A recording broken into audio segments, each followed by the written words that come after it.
완전히 주무셨습니까? 한 가지 하우스키핑 광고가 있는데요.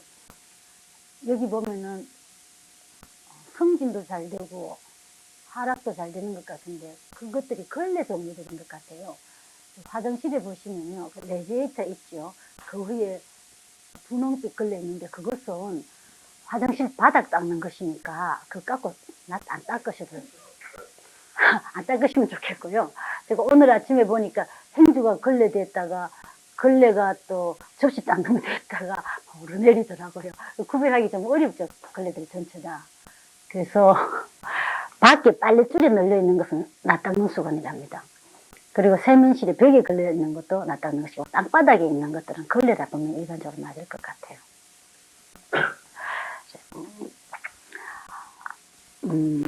아침에 달리기 잘 하셨고요.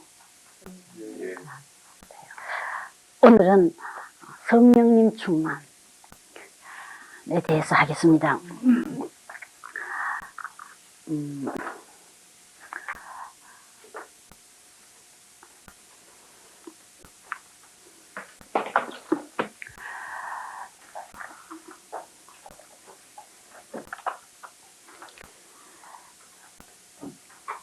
우리가 주님의 제자가 되기 위해서 첫째로는 태어나야 되고, 태어나지 않는 아기가 자랄 수는 없지 않습니까? 우리가 아직 주님의 아이도 아닌데 마구 자라라고 착한 일 하라고 부탁하는 경우가 무척 많은데요. 어머니 뱃속에서 어느 정도는 물론 자라지만 그 이상은 못 자라죠.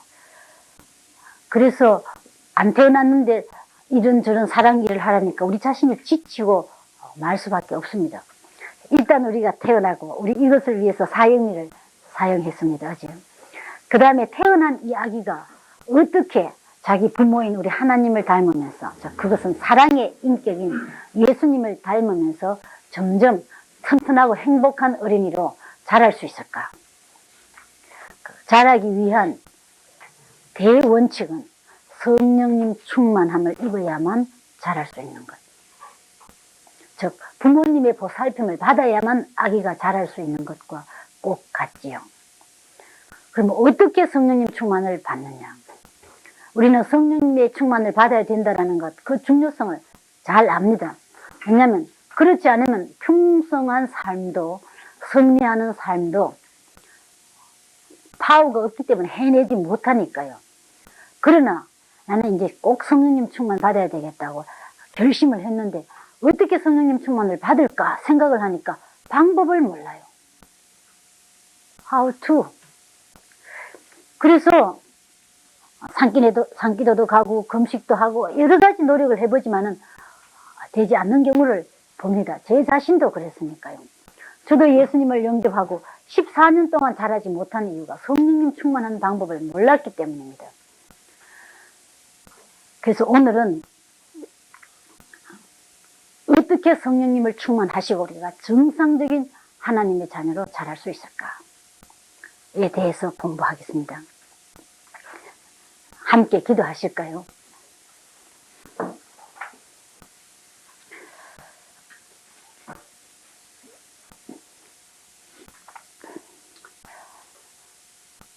태초에 하늘과 땅을 말씀으로 창조하신 하나님, 당신의 성령님이시여, 이 시간에 저희들과 함께 계시며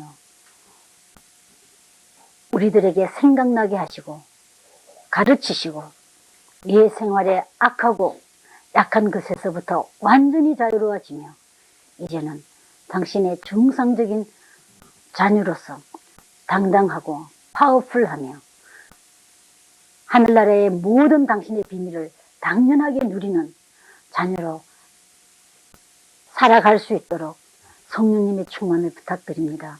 그리고 계속적인 성령님의 충만을 부탁드립니다.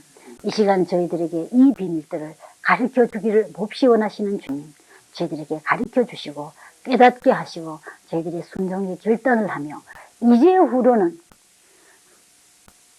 사탄의 계교에 의하여 패배하는 그리스도인의 삶과는 절연이 되게 하여 주시옵소서.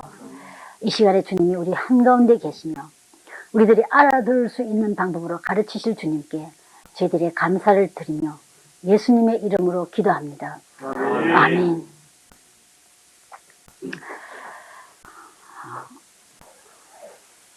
성령 충만 소책자 아주 많이 활용되었습니다. 이 책은 역시 국제 예수제자들의 모임이 아니고 국제 대학생 선교회 빌 브라이트 박사님께서 쓰신 것인데요. 어떻게 쓰셨느냐 하면은 이분이 주 예수님을 만나고 키워주시고 불러주셔서 너무나 감격했습니다. 부부와 함께. 그래서 몇 년 동안 휴가도 없이 강행군해서 일하셨죠. 근데 어떤 여름날 그 대학원 때의 교수님 한 분이 여름 휴가를 그 별장에다가 불러주셨어요. 늦게 도착했는데 자정쯤 돼가지고 숙소로 2층으로 올라가는데 그때 하나님께서 많은 것을 갑자기 말씀해 주시는 것 같았답니다. 그래서 봉투에다가 서기를 시작했는데요. 종이가 그거밖에 없었던 모양이에요. 이것은 고린도전서 2장 3장을 중심한 것이고 나중에 정리한 것입니다. 근데 빌 브라이트 박사도 우리가 다 같이 겪는 것과 마찬가지인데 주님을 점점 알게 되면서요. 또 섬기게 되면서 너무나 알고 싶은 거예요. 근데 어떻게 주님을 좀 더 알아야 되는지 방법을 알지 못했습니다. 그런 세월 몇 년 간 후에 주님께서 가르쳐 주시면서 그것은 성령님 충만에 의해서만이 나를 알 수 있다고 해 주신 것이죠. 그럼 성령님은 누구십니까?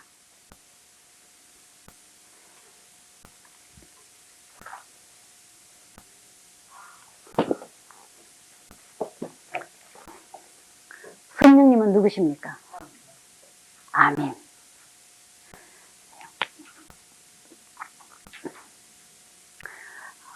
이 그림이 잘 표현하는 것 같죠?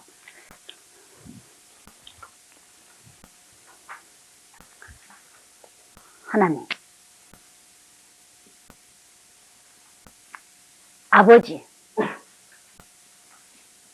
아버지 하나님. 무엇을 하셨느냐? 그 기능에서 창조주의 일을 하셨고요. 물론 이렇게 분리시킬 수 없지만 다 함께 일하시니까요. 그러나 이것이 우리가 이해할 수 있는 좋은 방법인 것 같아요. 하나님, 아들, 예수님. 우리 예수님, 하나님은 무슨 일을 하셨습니까? 그렇죠. 우리의 죄를 해결하시는, 그래야 다시 하나님의 자녀가 될 수 있도록 길을 열어주시는 구속의 일을 하셨습니다. Redemption. 여기에 첫 번째 chance, first chance를 우리에게 주셨고 주님께서 창조하신 후에 그러나 우리가 그 영원히 복되게 살 수 있는 찬스를 하나님 말씀 들을까 마귀 말 들을까 선택을 해야 했을 때 의지적인 선택 우리가 마귀 말 듣기로 선택한 이후로 그 모든 영원한 삶과 풍성한 삶이 끝이 났죠. 그래서 원상복귀가 되어가지고 혼돈과 공허와 흑암의 깊음에 들어가고 영원히 하나님과 분리된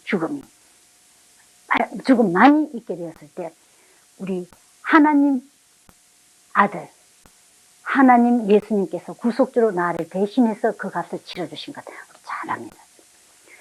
그 다음 그 하나님께서 우리와 일하실 때 어떻게 일하시느냐? 성령님으로 일하시죠. 자, 성령님이 제일 먼저 나오는 곳이 성경이 어디입니까? 창세기. 하나님의 신이 승리에 응하십니다. 창세기 1장 2절. 1절 태초에 하나님께서 천지를 창조하십니다. 땅이 공허하고 땅이 혼돈하고 공허하고 흑암의 깊음에 있고 하나님의 신이 수면을 운행하십니다. 그 하나님의 신, 성령님, 그분이 바로 하나님이신 거죠. 우리가 예수님을 영접하죠. 그리고 하나님의 아들이 되는데 예수님 이 땅에 오셨을 때 키가 얼마였는지 모르겠지만 뭐 160이라고 할 경우에 외모가 볼모가 별로 없었다고 하시니까요. 그분을 어떻게 유혹에다 들어가게 할 수가 있겠습니까? 그래서 우리가 영접한 예수님은 다시 우리를 찾아오신 그 하나님의 영이신, 예수님의 영이신 성령님입니다.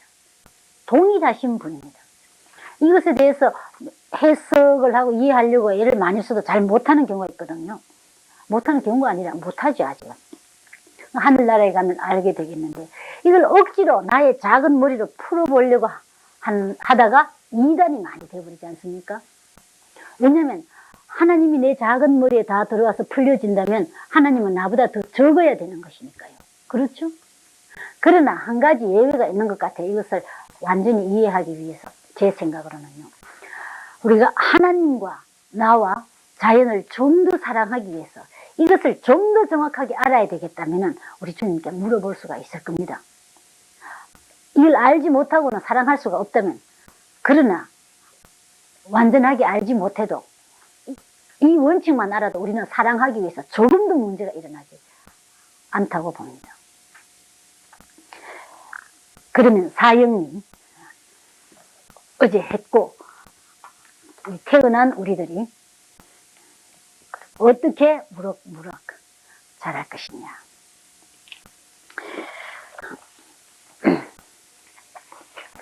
우리 이쪽부터 함께 해보겠습니다.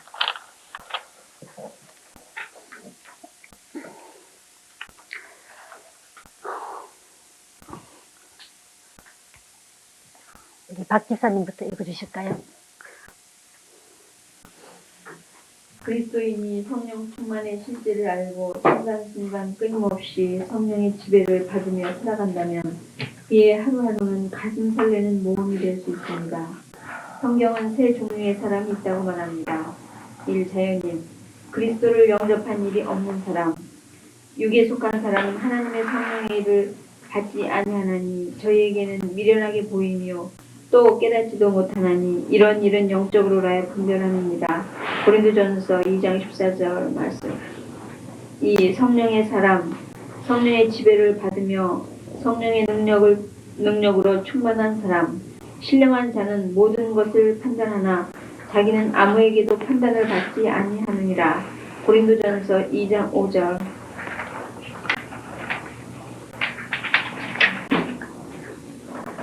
내가 나의 주인인 사람. 내 인생의 왕좌에 나 자신이 앉아있으며 그리스도는 내 인생의 밖에 계십니다. 모든 일을 나 자신이 주관하고 있으므로 자주 좌절과 혼란에 빠집니다. 그리스도가 나의 주인인 사람.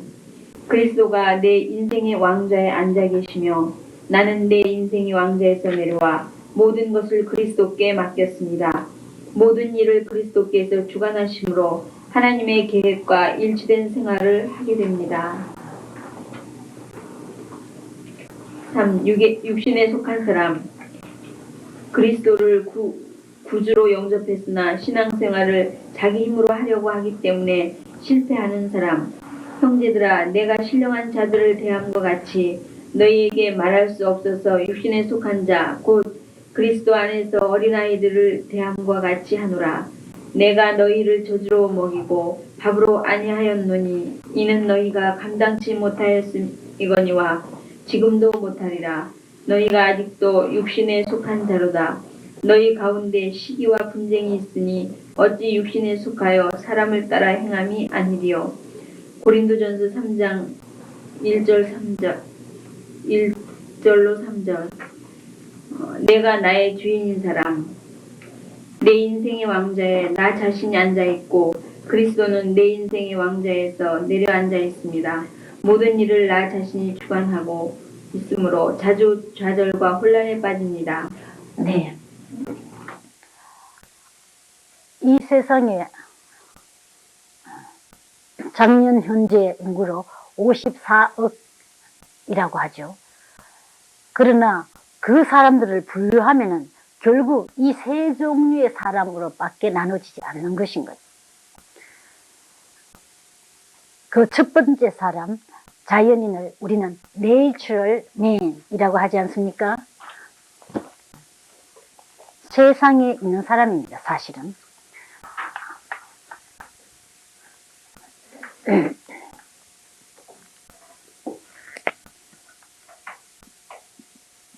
자연성 속에 있는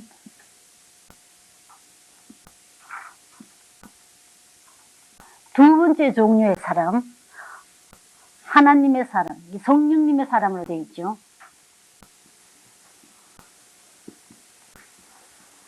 Spirit filled man. 세 번째 종류의 사람,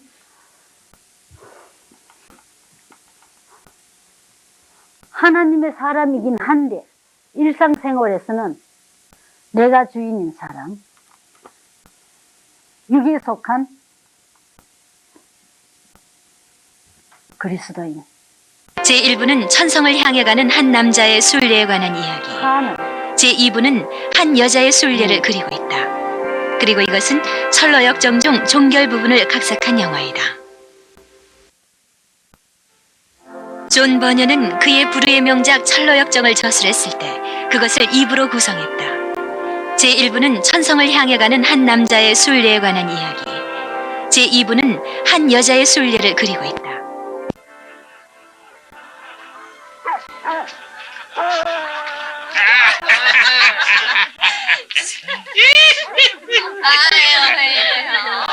술래기는 사람에게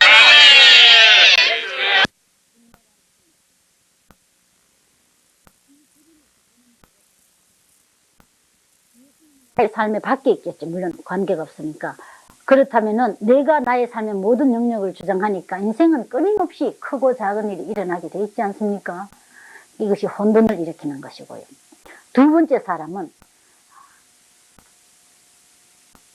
주 예수님이 주인일 뿐만 아니라 나의 삶의 모든 영역을 다스리고 있는데요. 제가 이걸 제일 처음에 볼 때 그랬어요.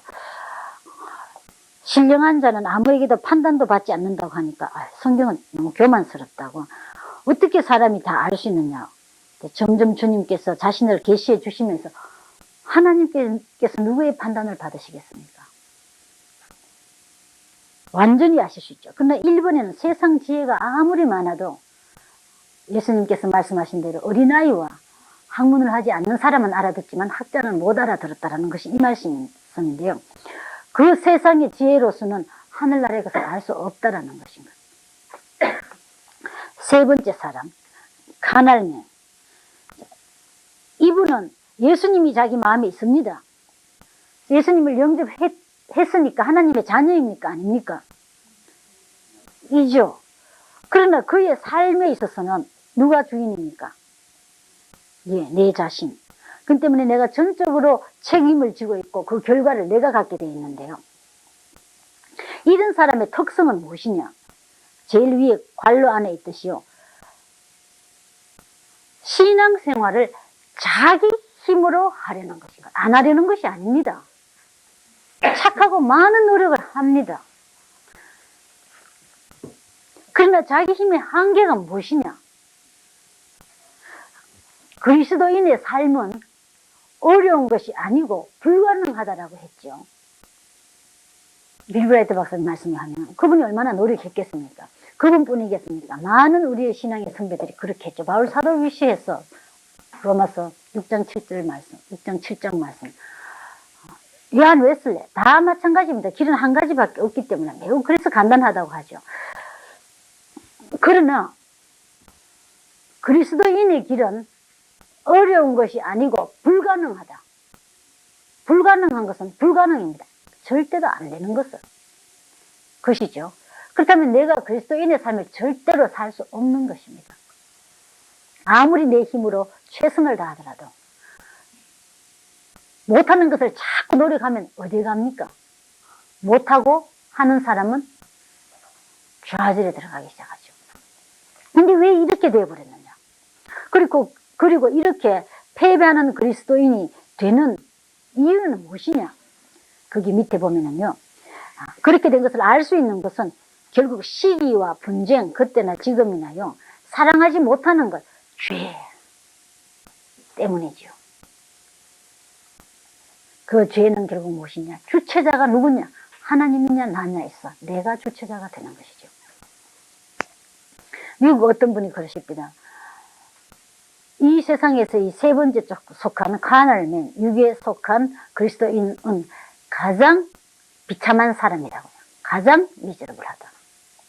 옛날에 자연인으로만 있을 때는 힘들지만 그거 하나밖에 없는데 이제는 갈등이죠. 두 개 중에 하나를 계속적으로 해야 되는데 그것도 자기가 원하는 건 안 되고 못 원하는 것만 하게 되니까요.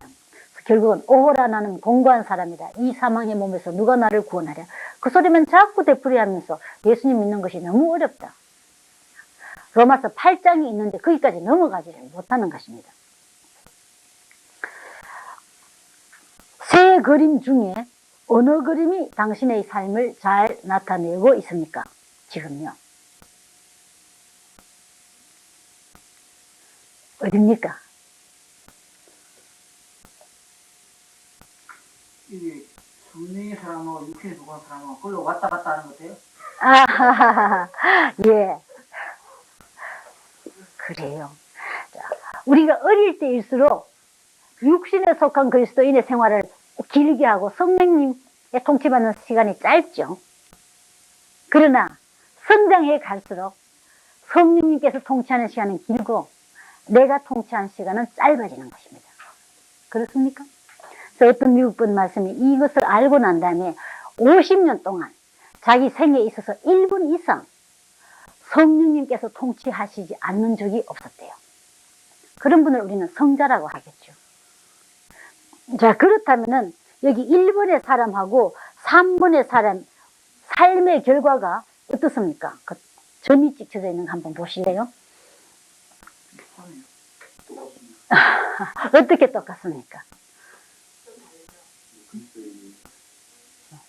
모든 일을 나 자신이 주관하고 있으므로 자주 좌절과 혼란에 빠집니다. 똑같습니까? 예, 살아가는 형태는 보면 똑같은 것인가. 자기 자신도 똑같다고 고백을 합니다. 인생이 너무 어렵다. 풍성함이 조금도 없다. 등등. 그러면 차이점은 무엇입니까?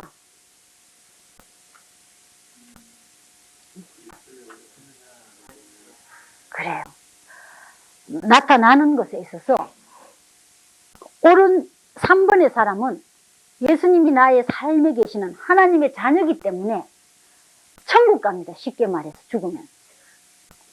그러나 자연인은 지옥 갑니다. 자녀가 아니니까요. 여기 어디 있으니까요. 두 번째 차이는 육신에 속한 사람은 예수님이 하나님 아니다 소리를 절대 못합니다. 그러나 1번에 속한 사람은 예수님이 하나님 아니다라고 하죠. 그것으로 우리가 영분별도 하는데 도움이 됩니다. 또 당신은 어느 그림에 속하게 되기를 원하십니까? 모두 다 성령 충만한 사람 되기를 원합니다. 저희의 경우 같으면 예수님을 1967년에 영접하고 얼마나 어렵게 영접했는지 모릅니다. 그것도 몰라가지고요. 그 후에 영적 성장을 잘 하는 것, 성령님 충만함을 배우고 순종하고요. 그의 힘으로 사는 것, 그리고 정립이 되기 시작하는데 14년이 걸렸습니다. 시작하는 게 14년. 저는 몰랐어요. 성령님 충만이라는 말에 대해서조차도요. 이상한 일하는 것이 성령님 충만인 줄 알았는데 상식 이하의 일들을 너무 많이 하기 때문에 그 삶을 보니까 나는 절대로 저렇게 되어서는 안 되겠다 생각했기 때문에 성신 충만 받기 싫다고 했어요. 그 당시 처음으로 성심했는데 그래서 난 예수님은 알고 싶다고 했는데 그 후에 소생이 되는 과정이 4년쯤 걸렸습니다. 그래서 너무나 시간이 아까워가지고요. 하나님 이걸 진작 저기 예수님 영접하자마자 좀 가르쳐 주셨다면 그렇게 시간을 즉 18년을 낭비하지 않았을 텐데요. 등등 했는데 뭐 원망하는 것이 아니고 진심으로 알고 싶어가지고요. 물어보았을 때 주님은 이렇게 말씀하시는 것 같아서요. 너가 이제는 무엇이 가장 중요한 것이지 한다. 그랬어요. 내 자신이 제자를 양육하는 것이 가장 중요하구나. 내가 만약 18년을 세월 그렇게 안 분노했다면 나 같은 고집쟁이는 얼마나 고집쟁이고 얼마나 무식합니까? 그러니까 한 1년 만에 가르쳐 주셨다면 내게 주신 비밀이 얼마나 큰 것인지 몰랐을 거예요. 그리고 나처럼 고통당하는 사람이 지금 얼마나 많은지. 그래서 주님께서 은혜로 소생을 시켜주시면서 이 비밀을 가지고 다른 분에게 전해드리기 시작하니까요. 그분들은 한 1년만 하니까 이미 정립된 것을 받아서 적각 순종하니까요. 소생이 되더만요. 4쪽 읽어주실까요? 하나님은 우리를 위해 풍성하고 열매 맺는 신앙생활을 예비해 놓으셨습니다. 예수 그리스도께서 말씀하시기를 내가 온 것은 양으로 생명을 얻게 하고 더 풍성히 얻게 하려는 것이라 라고 요한복음 10장 10절에서 말씀하고 계십니다. 나는 푸르나무요 또한 너희는 가지니 저가 내 안에 내가 저 안에 있으면 이 사람은 과실을 많이 맺나니 나를 떠나서는 너희가 아무것도 할 수 없습니다. 요한복음 15장 5절 말씀. 오직 성령의 열매는 사랑과 희락과 화평과 오래 참음과 자비와 양선과 충성과 온유와 절제니 이 같은 것을 금지할 법이 없느니라. 갈라디아서 5장 22절로 23절 말씀. 오직 성령이 너희에게 임하시면 너희가 권능을 받고 예루살렘과 온 유대와 사마리아와 땅 끝까지 이르러 내 증인이 되리라 하시니라. 사도행전 1장 8절 말씀. 하나님의 뜻은 그의 자녀인 우리가 풍성한 삶을 살고 abundant, 차고 넘치는 삶을 살 뿐만 아니라 그로 인해서 열매가 많이 맺는 삶을 계획하고 계신 거예요. 여기 읽은 말씀 중에 요한복음 10장 10절의 키 단어가 무엇입니까? 성령님께서 우리에게 하고 싶어 하시는 것은 생명을 줄 뿐 아니라 어떤 삶이요? 풍성한 삶이죠. 우리 많은 그리스도인들이 제 자신도 그랬는데요. 그렇게 유지했던 것은 뭐냐면 이렇게 하나님에 대해서 생각했어요. 이 세상에서 고생하고 십자가를 지고 좁은 길로 가다가 죽어서 천국이나 가라. 성경에 그런 말 없죠. 우리가 누구나 수고하고 무거운 짐을 지고 그러나 어찌 할 줄도 모르고 방법도 없어서 계속해서 그렇게 하다가 방랑자가 되고 죽어가는 형편이니까 그 우주의 한가운데서 그렇게 뛰어오셔가지고 그 적극적인 것 하나님께서 안 하시는 게 도무지 어렵지는 않습니다. 어떻게 그런 것까지 다 생각을 하셨을까요? 오셔서 내가 죽을 자리에 내가 받을 고통의 자리에 대신 찢어지고 맞고 무시당하고 죽으셨지 않았습니까? 그래가지고 나에게 힘을 주시고 풍성한 삶을 주려고 하신 것이죠.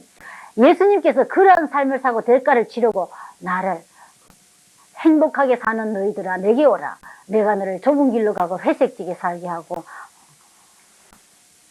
십자가를 지고 가게 해주마. 그리고 천국 가게 해주마. 그렇게 하기 위해서 오셨을까요? 상식선에서 생각해도 안 맞는 말 아닙니까? 그래서 주님께서 우리에게 오신 이유는 꼭 한 가지밖에 없는 거예요. 여기에 말씀하신 대로 생명을 줄 뿐 아니라 그 생명은 반드시 풍성한 생명인데 언제부터? 하나님의 자녀가 되는 그 순간부터 영원토록 그리고 그것이 점점 발전해 가는 것이죠. 요한복음 15장 5절 말씀의 키 단어는 무엇입니까? 성령님 안에 주님 안에만 있으면은 과실을 많이 맺는 것이 하나님의 계획입니다. 우리는 겸손하기 때문에 과실도 맺지 않고 허약한 사람으로 사는 것이 하나님 뜻이라고 때때로 생각하는 거예요.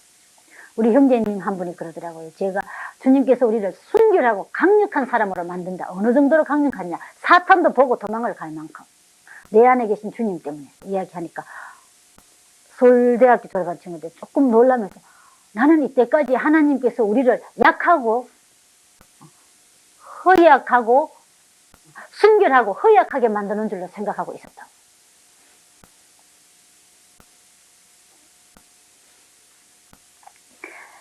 갈라디아서 5장 22, 3, 4절에는 무엇이 키 단어입니까?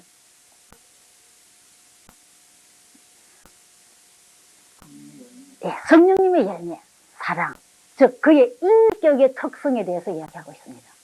성령님 충만한 분들에게. 네 번째는 무엇입니까? 사도행전 1장 8절. 예, 주 예수님이 주님이 되는 것, 위대한 설교자가 되는 것, 위대한 교수가 되는 것이 아니고 하나님께서 나의 삶에서 늘 말씀하시는 것, 그 사시는 것을 난 이렇게 보았어, 난 이렇게 들었어, 그대로 그냥 전해주는 일만 하는 것이죠. 그러나 주님께서 나의 삶에서 보여주시지 않고 말씀해 주시지 않아서 내가 아무것도 없다면 나는 물론 정인이 될 것이 없습니다. 5쪽 읽어주실까요? 성령의 사람, 하나님을 신뢰하기 때문에 다음과 같은 인격적 특성이 나타납니다. 그리스도 중심의 생활, 성령의 권능을 받은 다른 사람을 그리스도께로 인도, 응답받는 기도 생활, 하나님 말씀을 깨달음, 하나님을 신뢰, 하나님께 순종.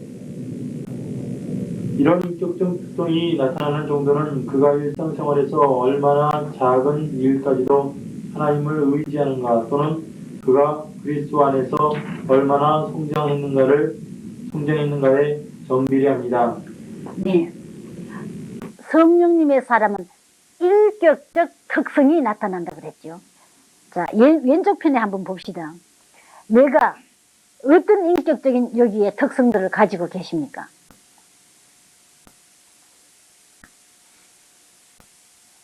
다 가지고 계실 줄로 믿습니다. 때때로 안 가질 때 있지만요. 응답받는 기도 생활, 말씀을 깨닫는 것, 그리스도 중심의 생활. 오른쪽 편에는 무엇입니까? 그의 인격적 특성들. 예, 성령님의 열매 무엇입니까? 사랑.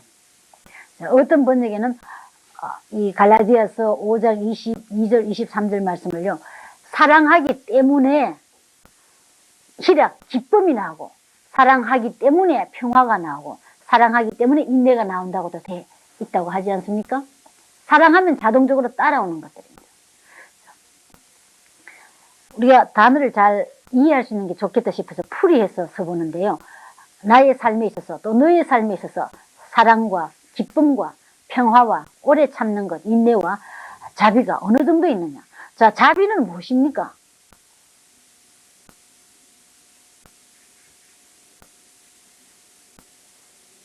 여러 가지 번역이 있지만 어떤 번역에 보니까 kindness, 친절이더라고요.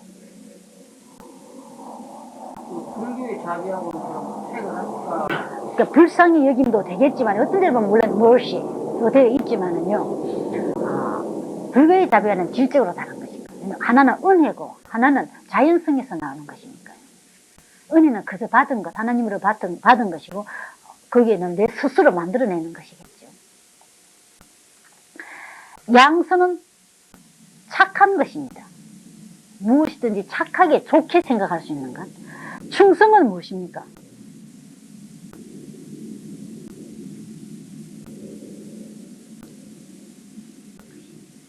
열심. 또요. 네, 저도 그렇게 생각했어요. 맡은 자에게 구할 것은 열심이다. 이것은 faithfulness 이지 않습니까? faithfulness. faith는 어디에서 나왔습니까? 믿음. 물론 신뢰하는 것인데, 이걸 우리말로 좀 자주 사용하는 것이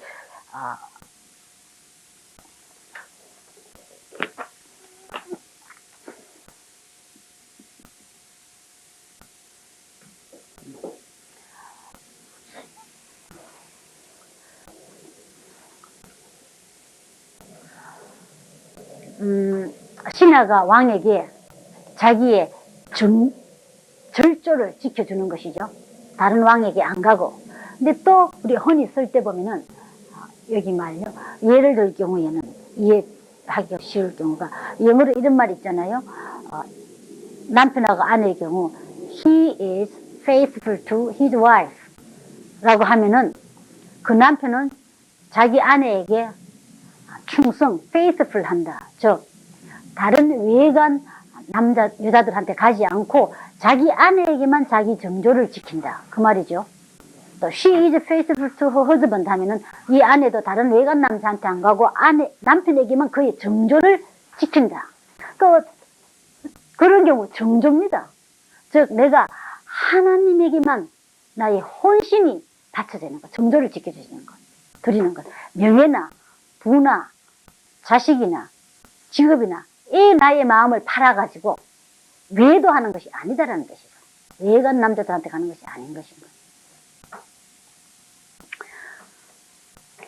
온유, 미익이라고 하지만 다른 곳에서는 humble, 겸허함이라고 하죠.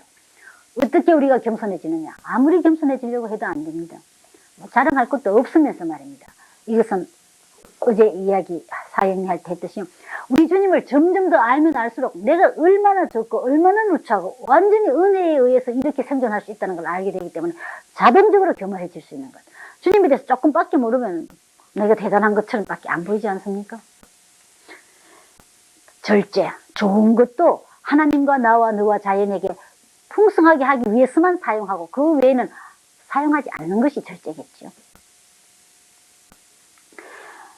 이런 인격적 특성은 나의 일상생활에서 먹고 자고 입고 하는 곳에서 얼마나 작은 일까지도 하나님을 의지하는가. 그리고 나의 성장할수록 이러한 인격적인 특성이 더 많이 나타나고 어릴 때일수록 아이들 보면은 울고 먹고 자기만 자꾸 알지 않습니까? 마찬가지입니다. 빌 브라이트 박사님 이런 예를 들더라고요. 내 중심 아닌 것, 완전히 주님의 중심이기 때문에요. 머리 깎으러 갈 때도 하나님 이 머리를 아름답게 당신의 아름다움을 나타낼 수 있도록 깎게 해주십시오 하고 기도한대요. 제가 한번요 이 공부를 미국에서 어떤 귀신 들렸던 분이 귀신 쫓겨나고 난 다음에 사형한 후에 시작했어요. 근데 여기 오니까 사사건건이 주님을 의지하는 것이라고 하고 이 예를 들었더니 앉았다가 나들이 집어 던지면서 사람이 그렇게 해서 어떻게 사느냐고 그러더라고요. 그래서 근데 우리 그 공부를 못했는데 사탄이요 우리가 주님께 우리 의지를 전체드리고 자녀되는 걸 얼마나 싫어하는지 우리 얼마나 잘 압니까? 어떻게 하든지 간기하게 못하게 어떤 온갖 수단 방법을 치사하게 많이 썼죠. 어떤 데 힘이 있는 채도 해봤다가 어떤 데는 살짝 속이기도 했다가 그래서 빼앗겼습니다. 그 다음 그래 빼앗기는 것은 이제 할 수 없다. 그러나 너의 삶은 풍성하지 못하게 나는 어떻게든지 방해할 거야. 그래서 끝내 사사건건히 주님 의지 못하게 저토록 하는구나. 그 보는 것 같더라고요. 그날. 그런데 왜 대부분의 그리스도인들이 이 풍성한 생활을 체험하지 못하고 있을까요?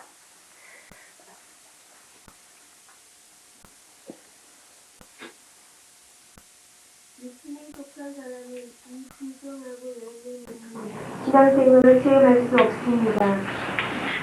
육신에 속한 사람은 신앙생활을 자기 힘으로 하려고 합니다.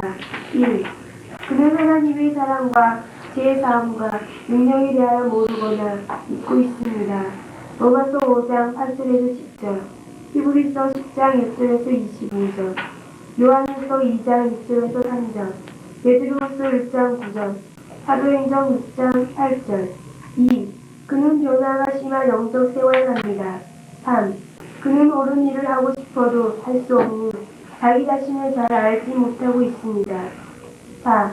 그는 신앙생활의 성령의 능력을 활용하지 못하고 있습니다. 고린도전서 3장 2절에서 3절, 로마서 7장 15절에서 24절, 8장 10절, 갈라디아서 5장 16에서 18절. 네. 육신에 속한 사람. 미국의 조사에 의하면 성실한 그리스도인들, 성가대도 하고 더 여러 가지 봉사를 다 하시는 분의 95%가 육신에 속한 그리스도인이라는 조사가 있지 않습니까? 우리나라는 어쩐지 모르겠습니다만은요. 이분들이 도덕적으로 매우 나쁜 짓을 하는 경우도 있겠지만 아닌 경우도 많습니다. 단지 어디에 걸려 있느냐? 그리스도인의 삶을 내 힘으로 내가 해보겠다는 것입니다. 믿음으로 하나님의 자녀가 됐으니까 이제는 감사함으로 내 힘으로 성장해 보겠다는 것이죠. 그분들의 특성은요. 그분뿐 아니라 내 자신도 때때로 또 걸릴 수가 있는데요. 첫째 보면은 하나님의 능력에 대해서 모르는 것, 무지. 둘째는 알았는데 잊어버리는 것. 많은 경우 보니까 모르고 있는 것인 거죠. 제 자신도 거기에 속했습니다. 그렇게 찾아다녔는데도 정확한 말씀이 주어지지 않았어요. 그 다음에 요새 와서는 제가 가끔씩 잊어버립니다. 왜? 내가 왜 이렇게 어떤 때 뛰어다니다가 아차 싶어보면은요, 너무 바쁘기 때문에 잊어버리는 것 같아요. 이렇게 잊어버리지 않게 도와주기 위해서 사랑의 교제권이 있어야 되는 것이고요. 너무나 스케줄을 바쁘게 하지 않는데, 그럼 안 하면 어떻게 하느냐? 우선순위를 정해야 됩니다. 그래서 우리 여기서도 훈련하면서 그럽니다. 절대 하나님과 나만의 시간, 아침과 저녁 안 가지면 하루를 잃어버리니까 결국 하나님 안에서 안 사는 모든 것이 잃어버리는 시간 아니겠습니까? 시간이 없어서 주님과 나만의 시간을 못 갖는다. 그것은 지혜롭지 않은 생각이죠. 그것 때문이고, 두 번째를 보면요, 영적 생활이 변화가 심한 것. 이런 말 듣습니다. 신앙생활도 오르내리는 것이 있다. 자, 성경 어디에서 오르내리는 것이 있다고 말했습니까? 우리들 지난 2000년 동안 그리스도인의 생활해 오면서요, 성경 이야기 아닌 것을 많이 개발해 놨습니다. 이것도 그런 얘기고, 사람이니까 할 수 없다. 성경에 어디 그런 말이 있습니까? 내게 능력 주시는 자 안에서 내가 모든 것을 할 수 있다 그랬지, 사람이니까 할 수 없다. 그런 것 없죠. 어떻게 아기가 낳다가 오르내립니까? 오르내리는 것은 정상이 아닙니다. 독수리 같이 새 힘을 넣고 위로 올라가도록 원래 되어 있는 것이거든요. 세 번째, 자신을 진단하지 못하겠습니다. 내가 그럼 왜 이러한 패배하는 삶을 사는지도 모르는 것이죠.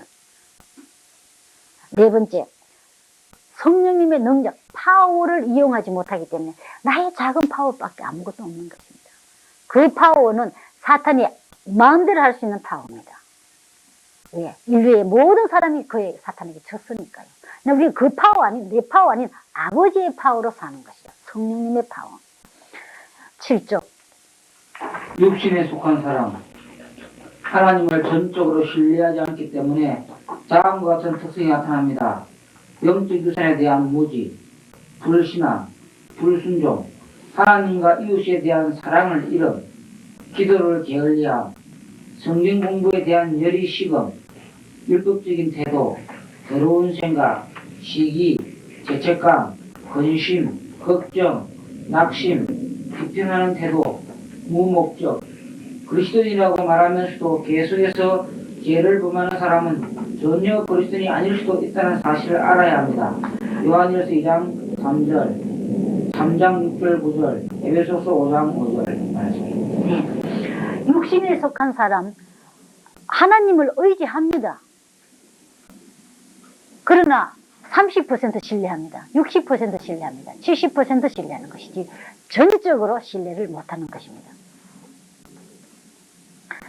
자, 여기에 그 인격적인 특성이 나와 있죠. 나는 어디 속하는 데 있습니까? 이 그림에서 보면 내가 주체자고 주님은 내 밑에 계시면서 주님에게 나를 좀 도와주십시오. 나에게 은혜를 더해 주십시오. 그래서 섬기는 분이 주 예수님입니다. 나를 섬기는 분. 내가 주님께 명령하는 것이죠. 그러니까 주체자가 성령님이 되지 못하는 것입니다. 불쌍한 성령님 그렇게 기다리고 계시면서도 그래도 주세요 하면 또 주신다고요. 부모가 자녀에게 말려다니면서도요, 무시당하면서도 아이가 혹시 잘못될까봐 또 따라다니면서 먹이고 하는 것과 똑같은 상황이죠. 어디에 속하시는 거 있습니까? 인격적인 특성이 있어서.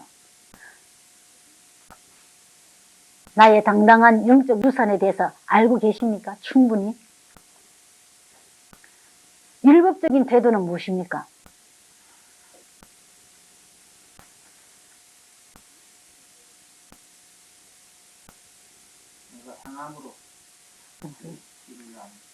법은 항상 무엇입니까? 그래요. 착한 것을 하면은 편안히 살도록 해주고 나쁜 일을 하면은 벌을 받는다 이죠. 그래서 법이 헌법도 생기곤 하지 않습니까? 내가 하는 대로 그 대가를 받는다 이죠. 자, 우리 주님과 나의 관계는 무엇입니까? 내가 이미 죄인이었습니다. 내가 한 것은 죄면 벌밖에 남는 거 없죠. 그러나 그가 죽으시는 것입니다. 안 해도 되는 것을 He went out of his way. 안 가도 되는 길을 너무 사랑하기 때문에 가신 것이죠. 주님께서 죽으시지 않았다고 해도 그의 은혜와 진리의 인격 자체, 그것을 우리는 하나님의 영광이라, 사랑이라고 하지 않습니까? 그게 조금 더 손상을 입지 않습니다. 그의 진리, 왜냐하면 따먹으면 죽으리라 했기 때문에 그의 진리를 이룬 것밖에 없습니다. 그런데도 불구하고 out of his way, 너무 사랑하기 때문에 오시고 죽은 사건이 일어났죠. 이런 사랑의 이야기를 내가 이렇게 11조 했으니까 하나님 나에게 복 주십시오. 왜 복 안 주십니까? 이상하네요. 혹은 내가 착한 일을 했는데 이런 일이 어떻게 있을 수 있습니까? 율법으로 만든다라는 것입니다. 계산하는 것입니다. 상업하는 것입니다. 어떤 날 자녀가 아버지에게 오더니 지금까지 내 16년 동안 돈 얼마 들었습니까? 그 계산해서 딱 주면서 알았죠. 이제 나와는 아무것도 관계하지 마십시오. 내가 자유로이 할 때는 부모의 마음이 어떻겠습니까? 자, 여기 근심 걱정해 보신 적 있습니까?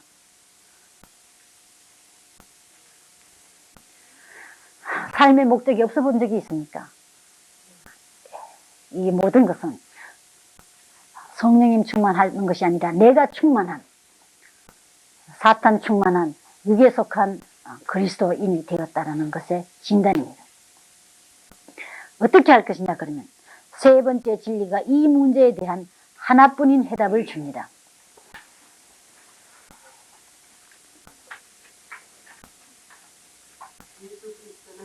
풍성하고 열매 맺는 신앙생활이 성령 충만을 받은 결과라고 약속하셨습니다.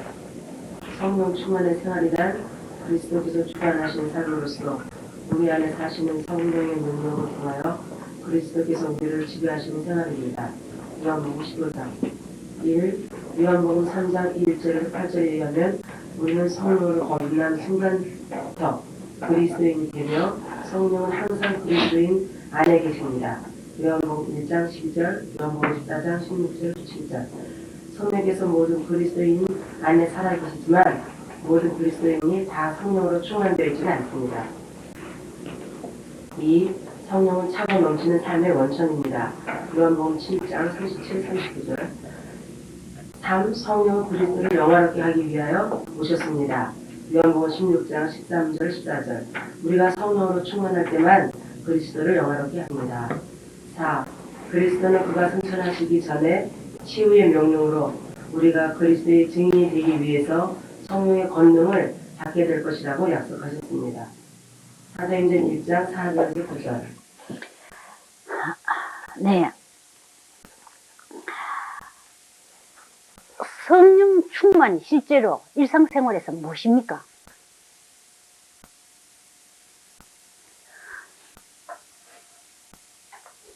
나의 삶의 모든 영역에 있어서 먹고 입고 자고 자녀 키우고 직장하고 하는 것 다 주 예수님께서 완전히 통치하시는 것이죠. 그 주 예수님은 어떤 분이냐?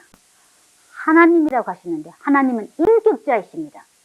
하나님께서 우리를 만드셨지 않았습니까? 물론 내가 인격체입니다. 지정의를 가진 하나님이 인격자가 아니라면 그 속에서 나온 내가 어떻게 인격체가 될 수가 있겠습니까? 그죠? 근데 왜 우리가 성령님에 대해서 마치 비인격적인 force, 힘으로 생각하고 있는지, 인격자가 아닌 이상야릇한 힘으로 생각하는 것인가요? 그렇기 때문에 방언하고 진동하고 또 이상한 일이 있어야 된다고 생각하는 것. 너와 나와의 만날 때 우리가 인격 대 인격으로 만납니다. 우리 주님과 내가 만날 때 인격과 인격으로 만납니다. 그가 인격적으로 나에게, 그가 만드신 인격체에게 찾아오신 것이죠. 인격은 이해하고 존경하고 슬프고 기쁘고 한 삶의 총체적인 것이 다 포함되어 있는 것이죠. 여러분, 요한복음 14장에서 16장 그 세 장은 무슨 장입니까? 성령님 장이죠. 성령님은 누구냐? 보혜사시며 가르쳐 주시고 생각나게 하시고 장래일을 말해준다. 그런 성령님의 인격에 대해서, 기능에 대해서 쭉 이야기하시다가 갑자기 15장에 가서 포도나무 이야기가 나옵니다. 왜 그런가? 그 포도나무 이야기의 핵심은 무엇입니까? 5절 말씀대로 포도나무가 가지가 붙어 있기만 하면은 열매를 맺고, 붙어 있지 아니하면은 열매를 못 맺는다. 포도나무 가지가 떨어져 가지고 막 열심히 애쓰고 그러면 포도가 주렁주렁 맺혀집니까? 포도나무가 어떻게 생겼나?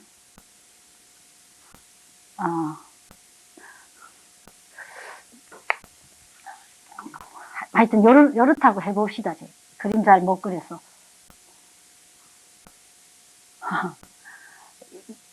우리 예수님은 얼마나 훌륭하신 선생님입니까? 그래서 그 당시에 주님 주위에 80% 정도가 문맹인이기 때문에 탐추리 같죠. 종려나무 같아요. 안 되겠다.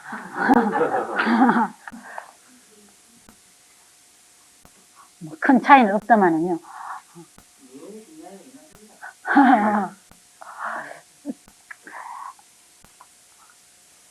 그 문맹인들이 잘 알아들을 수 있도록. 그러나 문맹인이지만 진정으로 주님을 사랑하고 배우고 싶다는 것은 동일한 마음이었습니다. 그래서 주위에 많이 있는 포도나무 예를 드셨습니다. 이 가지가 이 둥치에 붙어 있기만 하면은 저절로 열매를 많이 맺는다. 그러나 떨어지기만 하면은 절대로 못 맺는다. 그럼 붙어 있으라는 말이 무엇인가? 우리 일상생활 속에서는 문제이고, 또 왜 그러냐? 그게 둘째 얘기겠죠. 둘째 것부터 본다면은 이 둥치에서 무엇이 올라갑니까? 네, 영양에 물도 들어가겠지만요. 그 영양 안에 여러 가지 전해질도 포함되겠지만요. 하여튼 이 가지가 생존하고 열매 맺기 위한 모든 것이 올라가서 들어갑니다. 자, 그렇다면은 이 영양과 물은 이 영양의 물의 질과 같습니까? 틀립니까?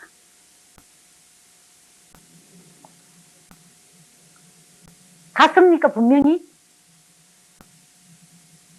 같지 않으면은 포도 안 맺고 딴 거 맺을 가능성이 있죠.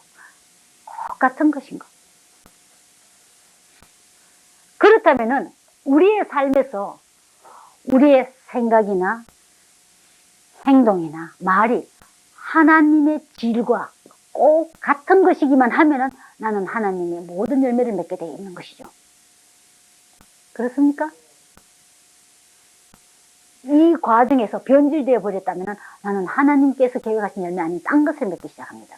그 열매를 보면 그 나무를 아는데요. 그러면은 일상생활에서 어떻게 같은 질을 계속 공급받을 수 있는가? 즉 주님 안에 있을 수 있느냐?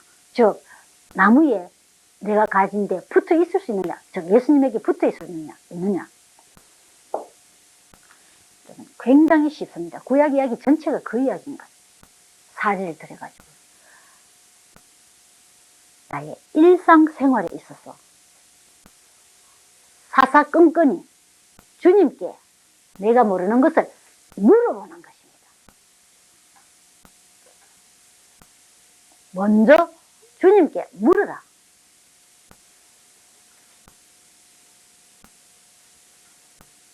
내가 결정을 해놓고 도와주십시오가 아니고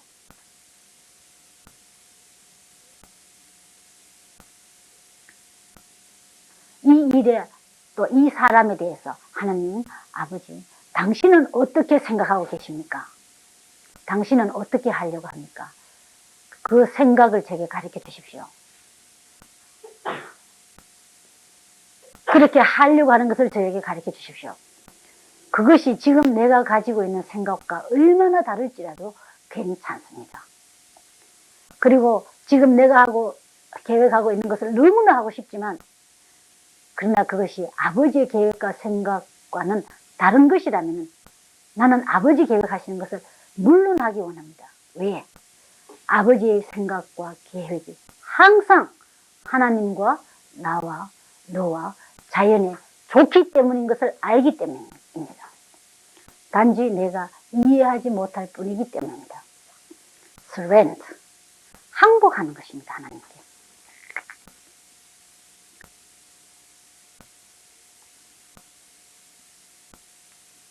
된다라는 것은 무엇입니까? 난 지금 하는 것 아니고 딴 것 하겠습니다. 알고 싶습니다. 그거 아니겠습니까? 자, 이것이 일상생활화 지금 돼야 되는 거요.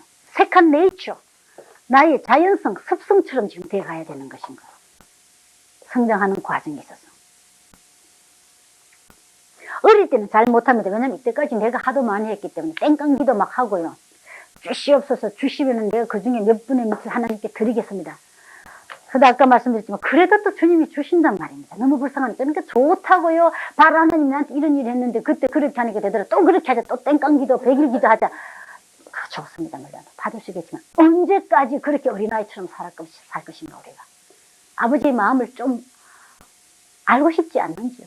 얼마나 아버지는 그의 마음을 나한테 털어놓고 싶어하고 나도 그에 대해서 아버지의 동력자, 위로자 서로에게요.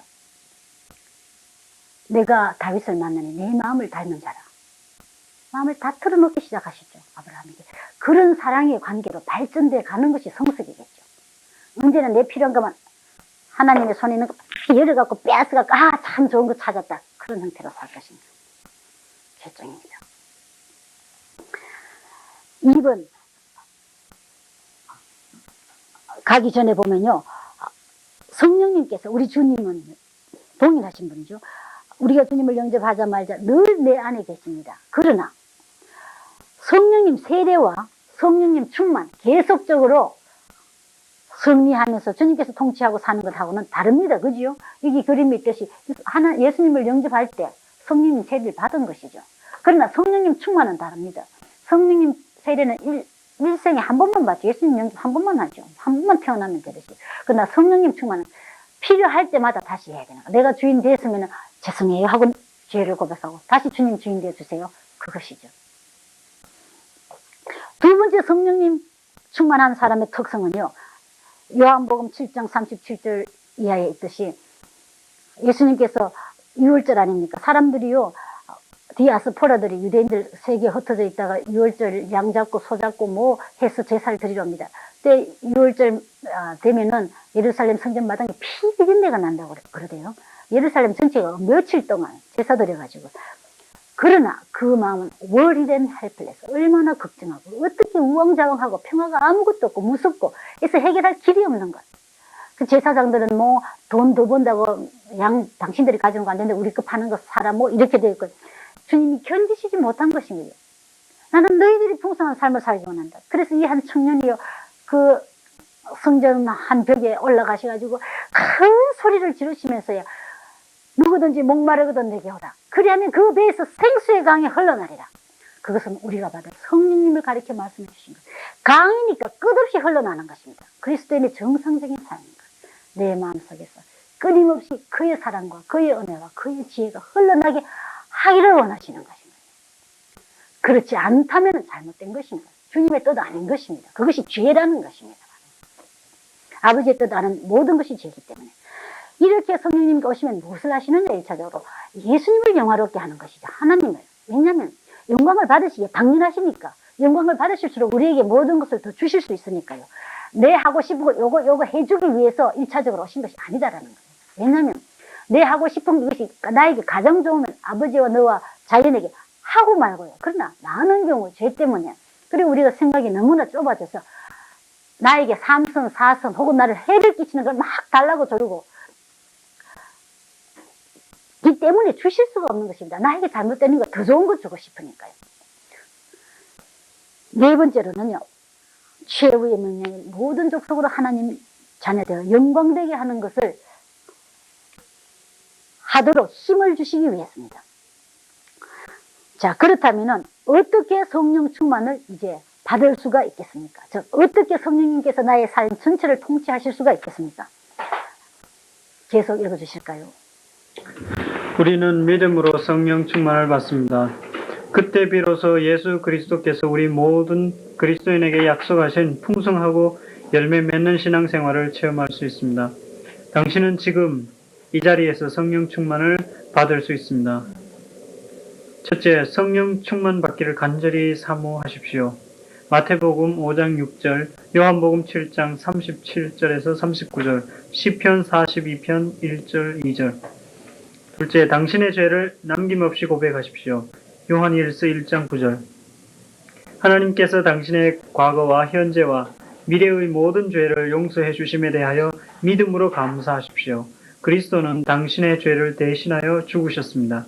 골로새서 2장 13절에서 15절, 요한일서 2장 1절에서 3절, 히브리서 10장 10절에서 12절. 셋째, 성령 충만을 믿음으로 간구하십시오. 또 우리로 하여금 믿음으로 말미암아 성령의 약속을 받게 하려 함이니라. 갈라디아서 3장 14절. 그의 명령, 성령의 충만을 받으라고 하셨습니다. 술 취하지 말라 이는 방탕한 것이니 오직 성령의 충만함을 받으라.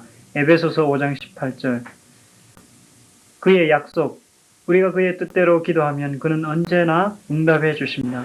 그를 향하여 우리의 가진 바 담대한 것이 이것이니 그의 뜻대로 무엇을 구하면 들으심이라. 우리가 무엇이든지 구하는 바를 들으시는 줄을 안즉 우리가 그에게 구한 그것을 얻은 줄을 또한 아니라. 요한일서 5장 14절 15절. 네. 자, 그러면 성령님 충만 받으면 모든 것이 해결되는데 어떻게 받을 수 있느냐? 방법 문제. 첫째는 그 원칙은요. 믿음으로 성령 충만을 받는다고 했죠. 무엇을 믿느냐? 로마서 1장 17절을 보면요. 믿음으로 믿음에 이르게 한다고 되어 있죠. 그러면 그 첫 번째 믿음은 무엇이며 두 번째 믿음은 무엇입니까?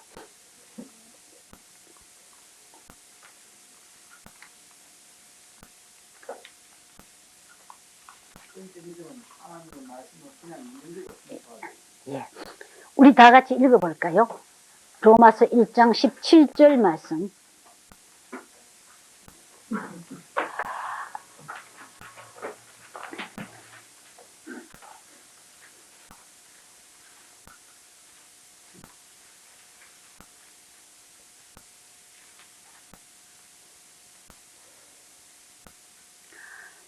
복음에는 하나님의 의가 나타나서 믿음으로 믿음에 이르게 하나니 기록된 바 오직 의는 믿음으로 말미암아 살리라 함과 같으니라. 네. 첫 번째 믿음은 무엇입니까?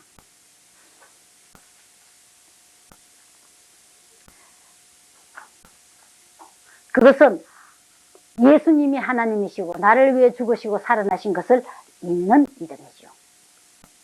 그래서 하나님과 나와의 관계, 릴레이션십, 즉 후자 간의 관계가 이루어집니다.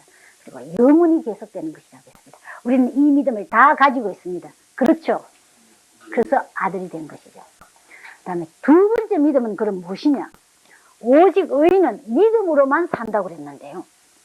즉 다른 말로 하면 믿음을 갖지 않으면 죽는다라는 뜻이죠. 못 산다라는 겁니다. 못 사는 것이 어떤 것입니까? 굉장한 고통과 혼동, 아픔을 견디지 못합니다. 이것 좀 해본다고 요새 임상 상담 뭐 온갖 거 많이 나오지 않습니까? 정신과를 위시해서. 이 두 번째 믿음은 자녀이지만 하나님의 약속을 믿는 것이죠. 이것은 천국 지옥 가는 것은 아니고 교제가 주님의 약속을 믿지 않을 때에 끊어지는 것이죠. 누가복음 15장에 돌아온 아들이 좋은 얘기했습니다. 이 교제는 내가 갚버리기 때문에 아버지 싫다 내가 잘 해볼 수 있을 것이다. 끊어지지만 내가 잘못했군요. 아버지 속에 다 있는 것을 하고 돌아오면은 다시 회복이 되는 것입니다. 그래서 우리도 믿음으로 성령님 충만을 받는다고 했는데요. 두 번째의 믿음의 이야기죠. 이것은 첫째는 그럼 받기 위해서 여기 세 가지 방법이 단계가 나와 있는데요. 간절히 사모하라고 했습니다. 자, 성령님 충만하기를 사모 안 하는 경우가 있습니까? 그럼 왜 있습니까? 몰라서 사탄의 유혹에 넘어가서. 네. 또 하나님께서 나의 뜻을 바꾸실까 봐 겁이 났어요. 내 계획을 어떻게 하든지 이루어야 되겠다 생각하니까요. 그 말은 내 계획이 하나님 계획보다 더 좋습니다라는 뜻이죠. 그리고 사탄이 계속 그렇다고 말합니다. 속아가는 것이죠. 아까도 이야기했지만 하나님 계획이 나를 죽도록 사랑했는데 남기는 아들을 아끼지 않고 주시니까 아들과 함께 어떻게 모든 좋은 것을 주지 않겠느냐. 다 주셨는데 왜 가장 좋은 것을 주시고 싶어 하지 않겠습니까? 속지 말아야 되는 거예요. 그래서 저도 그래요. 기도할 때든지요. 지금 기도할 때 뭐 특별히 간구 기도를 해야 될 때 주십시오 하는 그 시간이 오래 걸리는 것보다도 지금 하나님의 뜻이 무엇인지 결정이라기보다 배우는 것이 가장 시간이 많이 걸리는 거예요. 나는 사실 요거 참 하고 싶은데 보니까.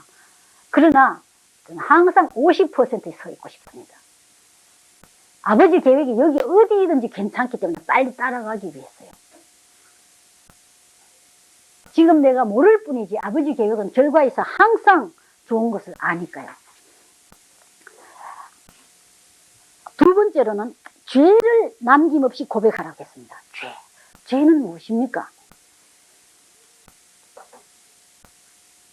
네. 그렇죠. 분리되게 하는데 결과적으로 죄의 속성은 무엇입니까? 하나님의 뜻 아닌 모든 것이죠. 즉 하나님을 믿지 않는 모든 것, 믿음으로 하지 않는 모든 것. 아담과 해와를 그렇게 속일 때 그이들이 뭐 살인을 하거나 미워하거나 그러지 않았습니다. 단지 하나님의 뜻 아닌 것, 하나님을 믿지 않았습니다. 그 말을. 즉 하나님이 좋은 분으로 믿지 않고 나쁜 분으로 부각시킨 것이죠. 이것은 죄는 사탄의 생산물이기 때문에 하나님께서 결코 사탄과 연합하실 수 없는 것입니다. 그래서 죄가 내 속에 있는 한 사탄이 들어올 수 있는 길을 열어놓은 것입니다. 물론 이 죄는 죽을 죄가 아닙니다. 요한 1서 다 찾아보실까요? 5장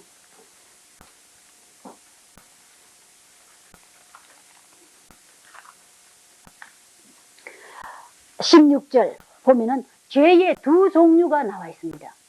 첫 번째 죄는 무엇이고 두 번째 죄는 무엇인가?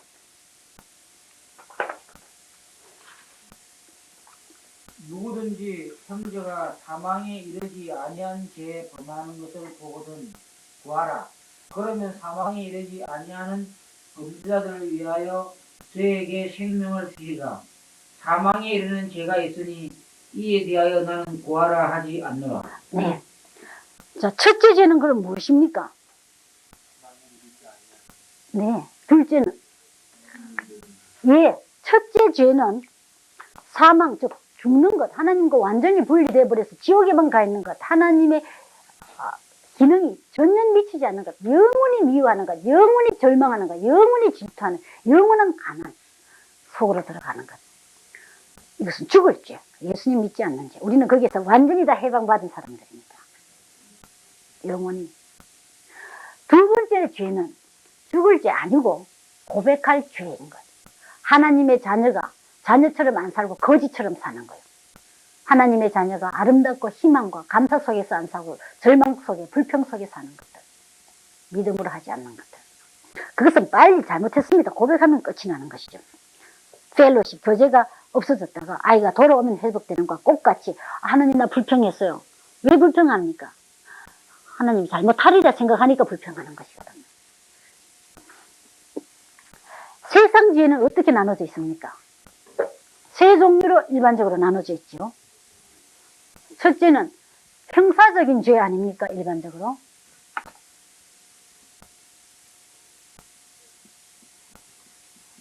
그것은 이 세상에서 우리가 같이 살 수가 없습니다.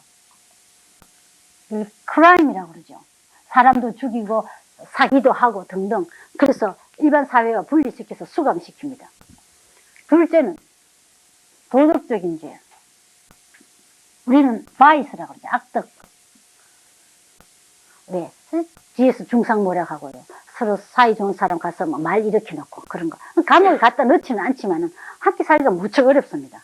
그래서 일반적으로 사회에서 그런 사람을 조금 격리시킵니다만 안 시키고 오히려 말려 들어가는 수도 있습니다. 자연인들, 뭐 공자님이나 소크라테스 최대로 발달한 것이 이 도덕성이 최대로 발달한 것이죠. 우리는 종교적이라고 일반적으로 하는지 않습니까? 종교적인 죄를 신이라고 하죠. 근데 사실 여기서 조금 전에 읽은 요한 1서 5장 16절에 있는 데는 종교적인 죄라고 하고 싶지도 않아요. 이 종교적인 죄는 그의 종교마다 다 규명해 놓은 죄의 형태가 다르지 않습니까? 예를 들면 몰몬교 같으면 2년 동안 자비랑 선교사에서 딴 나라에 안 나가면 천국 못 갑니다. 그들에게는 그건 죄죠. 근데 여기에서 주님께서 우리들의 복음에서 하시는 것은 무엇이었습니까? 두 가지 종류의 죄. 첫째는 하나님 자녀가 되지 않는 것인 것. 죽을 죄.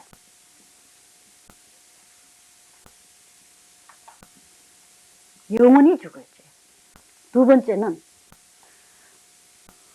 하나님의 약속을 혹은 말씀을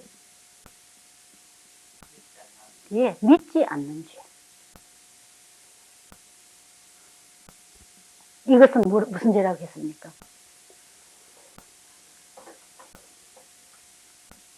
자백할 죄, 고백할 죄.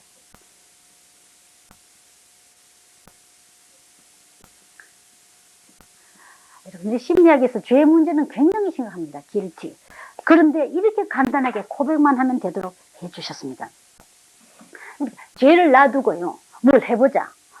성령 충만해 주십시오 하고 산기도 가서 마구 하면은 뭐 일어납니까 주로? 죄가 있으니까 들어올 수 있는 것은 무엇입니까? 사탄밖에 없죠. 뭐 합니까? 요새 산기도 갔다가 뭐 정신병 혹은 귀신 걸려서 많이 내려온다는 게 그것입니다. 채널을 만들어 놨으니까요.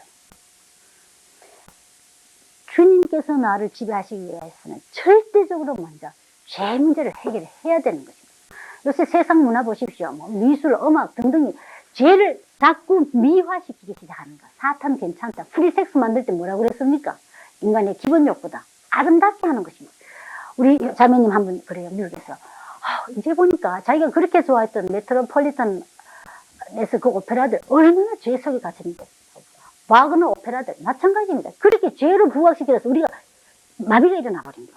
죄 구별을 못하게 돼버린 거죠. 지금. 세 번째, 성령님 충만하기 위해서는 믿음으로 간구하십시오라고 했습니다.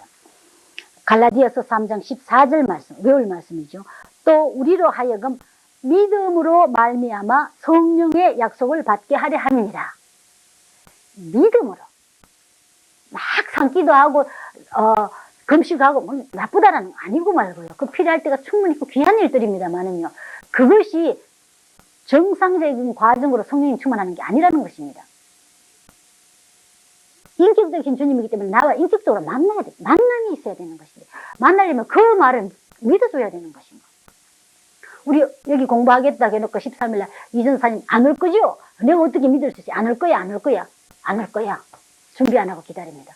만남이 이루어집니까? 아니죠. 전화로 오겠다. 아우 참 기쁩니다. 올 것을 기다리고 있었습니다. 반가웠습니다. 만나니까. 하물며 우리도 이런데 주님께서 그렇게 안 하신다는 건 상상할 수 없는 일입니다. 우리끼리는 이렇지만 하나님은 괴상하다고 부각시키는 사탄에게 우리는 너무 많이 속아온 것 같아요. 그의 명령은 무엇입니까? 성령의 충만을 받으라고 하셨습니다. 에베소서 5장 18절 말씀대로 술 취하지 말라. 이는 방탕한 것이니 오직 성령의 충만을 받으라.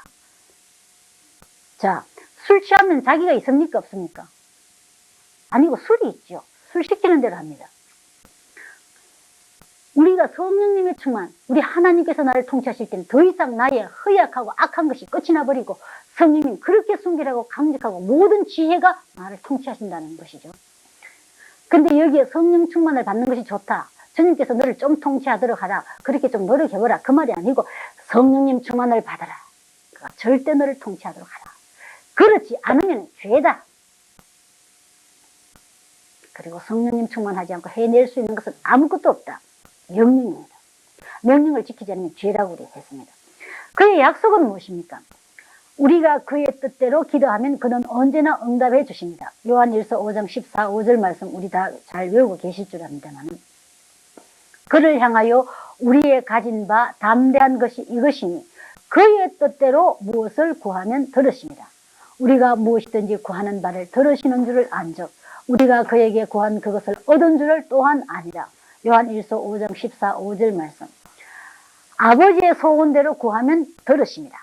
자, 우리가 성령님 충만함을 받는 것이 아버지의 뜻입니까? 아닙니까? 아버지의 뜻대로 기도했다면 그가 들으셨을까요? 안 들으셨을까요? 자, 들으셨다면은 받은 줄로 알라고 성령님 충만한 줄을 알아야 됩니다. 믿음의 은 기도를 통해 표현할 수 있습니다. 우리가 세 단계를 먼저 가야 되니까 여러분들 우리 모두 다 성령님 충만하시고 싶으십니까? 아니에요. 나 이 영역만은 놓을 수가 없어야 하는 것이 있습니까 지금? 나 교회 성장만은 놓칠 수가 없어요 주님. 우리가 교회 많이 성장하고 교회도 짓고 성도도 많고 하면은 주님을 뜻대로 할게요. 혹시 그런 것은 내가 지나친 예인지 몰라도 없는지요. 가장 선한 것으로 생각하는 것 그것까지도 나의 선이 아닌데요. 지금 그런 사모 주님만이 전적으로 통치할 수 있는 것에 대해서 내가 저항하고 있는 부분, 즉 사모하지 않고 있는 부분이 있는지 좀 먼저 생각해 주시고요. 그 다음에 기억나게 해주시는 죄를 다 좀 적으시면 좋겠어요. 건강사님 이거 몇 장입니까? 모두 다 돌아가면서 한 장씩 다 갖고 계세요. 감사합니다. 우리가 죄를 뭐 얼마나 기억하겠습니까만은 주님께서 기억하게 해 주시는 죄를 좀 기록해 보면 좋겠는데요. 이 죄를 기록해 보니까 이점이 몇 가지가 있었습니다. 뭐 안 기록해도 물론 용서해 주시고 말고요. 그러나 제 경우에요. 첫째, 분명히 죄라는 것을 인정할 수 있게 되고, 둘째로는 분명히 주님께서 용서해 주셨기 때문에 다시 이것 가지고 사탄이 나를 죄책감 주물해서 힘을 약화시킬 수 없는 것인 거예요. 그리고 자유를 구속할 수 없는 것. 그 다음에 셋째는 같은 일을 또 범죄하지 않기 위해서 죽습니다. 저희들도 제가 학교 다닐 때 우리 원목께서 순환주 기간에 이걸 해보라 그래서 해보니까요. 기억나는 대로 한 대학 노트 60몇 페이지가 됐어요. 근데 제일 처음에 항상 나오는 게 내가 국민학교 2학년 때 남해 복숭아밭에 들어가가지고 복숭아 2개 나오다가 옷이 거기 철조망이 걸려갖고 못 나오고 있으니까 누가 오다가 왜 이러느냐. 우리 아버지 사과밭에 있으니까 사과 얼마든지 많은데 그 산비탈에 왜 복숭아 따먹으러 들어간지 모르지만. 그래서 그분이 풀어주니까 내가 하는 말이 떨어진 복숭아 주스러 갔습니다. 그래서 도둑질하고 거짓말하고 이것 때문에 어린이 부흥할 때마다 도둑질하고 거짓말한 거 용서해 주십시오. 또 헌금 좀 하고 그 다음에 또 되니까 내 또 복숭아 딴 거 또 용서해 주십시오. 또 헌금하고 이걸 뭐 내 생각에 10번은 더 한 것 같아요. 그래서 언제나 쓰면 제일 먼저 그 죄가 거기 나오고. 근데 그게 아니고 우리의 죄를 자백하면 저는 미쁘시고 의로워서 우리 죄를 사하시며 모든 불의에서 깨끗게 해주신다. 요한복음 요한 1서 1장 9절 말씀. 죄 문제를 해결하는 법칙이 있습니다. 우리가 하는 것은 죄를 고백하는 것, 인정하는 것입니다. 여러분, 죄는 나를 죽이는 암이거든요. 암을 놔두고 누가 살아갑니까? 독소를 먹었습니다. 독소는 빨리 뱉어버릴수록 내가 건강을 유지할 수 있는 것이겠죠. 그래서 서버리면은 죄가 사탄이 드러나 버리기 때문에 드러난 것은 빛이라. 빌립보서 1장 28절대로 더 이상 나를 속이지 못합니다. 그 다음에 주님께서 가르쳐 주시는 것만 하면 됩니다. 내성적으로 이게 아닌가 이런 거 할 필요가 없습니다. 다 고백하신 후에 그것만 하면 주 예수님의 인격 때문에 그는 미쁘시고 의로워서 믿을 수 있는 분입니다. 완전히 거룩하신 하나님이기 때문에 나를 불쌍히 여기셔서 우리 죄를 사하시고 우리 모든 불의를 깨끗게 해주시는 것. 한 번만, 나는 하나밖에 안 되는데 주님은 2번씩 하시는 것입니다. 안심하시고 우리 주님 앞에 내놓을 수 있는 것은 이렇게 쉽습니다. 우리한테. 왜? 하나님이 너무나 큰 대가를 이미 다 치러놨기 때문에 저 십자가에 죽으신 사건 때문에 말입니다. 그래서 고백하신 후에요. 그 위에다가 요한 1서 1장 9절 말씀을 쓰시고 원하시는 대로 하십시오. 찢어버리든지 마음대로. 저는 이거 쓰는 것을 제 일기장에 쓰기를 좋아합니다. 그래서 가끔 다시 보고 그 죄에 안 지을 수가 있으니까요. 근데 사탄은요 계속 와서 너 그거 정도 갖고 되는 줄 아나? 고행을 좀 더 해야 돼요. 고행합니다. 왜 그렇게 합니까? 그래서 나의 삶을 도적질하기 위해서입니다. 우리 주님께서는 죄를 고백하고 고행하면 용서해 주겠다는 말을 하신 적이 없습니다. 고백만 하면. 이게 너무 쉬워서 지금 못하는 것 같은 생각이 어떤 때 들어요. 그러나 같은 일을 또 죄를 자꾸 안 지어야 되죠. 그럼 또 짓는다고요. 조금 있으면. 그러면 또 고백을 해야죠. 그리고 다시 성령님 충만해 주십시오. 기도를 해야죠. 그렇게 같은 일을 하다가 보면 처음에는 질투라는 것 하루에 한 5번씩 할 때마다 1시간씩 하다가요. 그 다음에는 하루에 3번씩 30분씩 하다. 질투라는 것은 나로부터 완전히 그 죄는 그 사탄은 나를 종으로 만들지 못한 거. 나는 질투라는 것에 대해서 완전히 자유로운 사람이 되는 것이죠. 그러면 어떤 죄를 고백하냐면 저도요 요새는 훨씬 덜합니다만 초기에 주님께서 소생을 시켜주기 시작하실 때요 하루 제가 불안 공격을 많이 받은 사람이기 때문에 사탄이 한 것이죠. 너무나 엔자이티 어택 걸어가지를 못했어요. 너무 겁나갖고 모든 사람 행복한데 나만 불행하고 나만 이 세상에 살 가치가 없는 사람인 것 같다고 한창 심했을 때는요 뉴욕에서 그 지하철 타면서 차에서 다리를 나는 하나 들을까? 내가 여기 서 있는 자격도 없는 사람인데 거기까지 극심하게 갔어요. 사탄은 우리를 도적질 죽이는 거 아닙니까? 영광스럽다고 너 하나님께서 너 있는 그대로 나 사랑할 뿐 아니라 내가 만들었다고 하시는데 사탄은 계속 너 같은 게 뭐야 이렇게 하는 거거든요. 그래서 죄를 또 개보게 했지만 그게 아니고 시편 그렇게 마음이 답답할 때는요 엎드려 가지고 일기장하고 연필 갖고 주님 가르쳐 주십시오. 많은 경우 죄 때문인 줄 알고 있으니까요. 시편 139편 23절 4절을 놓고 기다렸습니다. 그러면 지금 죄가 별로 없을 것 같은데 어디 저 밑에 있던 죄 하나가 기억나기 시작하는 거예요. 얼마나 감사한지. 그리고 참 겸허하게 만들더라고요. 난 또 뭐 좀 성장했는 줄 알았더니 아직도 이런 죄에 걸려 있는 거 보니까요. 그리고 전적으로 주님이 의하지 않으면 나는 죄로부터 자유를 못 받겠구나라도 알게 되었고요. 그래서 그 죄를 기록하고 주님께서 완전히 용서해 주신 확인을 받고 물론 다른 사람에게 경제적으로 혹은 시간이나 인격에 피해를 주었다면 가서 해결해야죠. 잘못을 고백해야죠. 그러나 그 고백의 결과는 항상 하나님께 기쁨이고 나와 너와 자연을 잘 되게 해야 됩니다. 내가 속상했기 때문에 가서 풀어버렸더니 이제 내가 시원해졌다. 그것을 하기 위해서 고백하는 것은 아니죠. 그래서 시간에 맞춰서 기도하고 인도하시는 대로 고백을 하는 것이죠. 그러면요 지금 기억나게 해주시는 대로 좀 서주시면 좋겠습니다. 그리고 시편 139편 23, 4절 제가 그때 고백할 때도 기억이 안 나면 이 말씀을 놓고 기다리고 있었습니다. 주님께서 가르쳐 주시지 않으면 우리는 죄를 깨달을 능력이 전혀 없으니까요. 도덕적인 죄는 깨달을 수 있는지 몰라도 종교적인 우리 주님과 나와의 관계는 깨달을 수 없기 때문입니다. 여러분 우리가 성장하면 할수록 어릴 때는 도덕적인 죄만 죄인 줄 알았지만은요.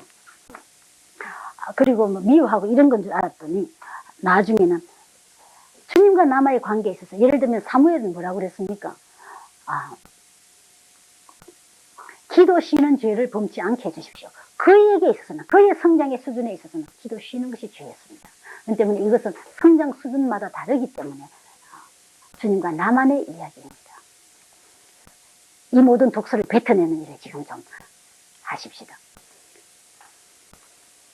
저는 죄 고백하는 걸 참으로 기뻐합니다. 혹시나 남아있을까 봐요. 왜 그 죄를 내 안에 내놓고 내가 종이 될 것인가. 우리 주님께서 가르쳐 주신 죄를 우리 주님께서 가르쳐 주신 죄만을 우리는 죄를 인정할 능력도 깨달을 능력도 없으니까요. 지금 다 고백하신 줄 압니다.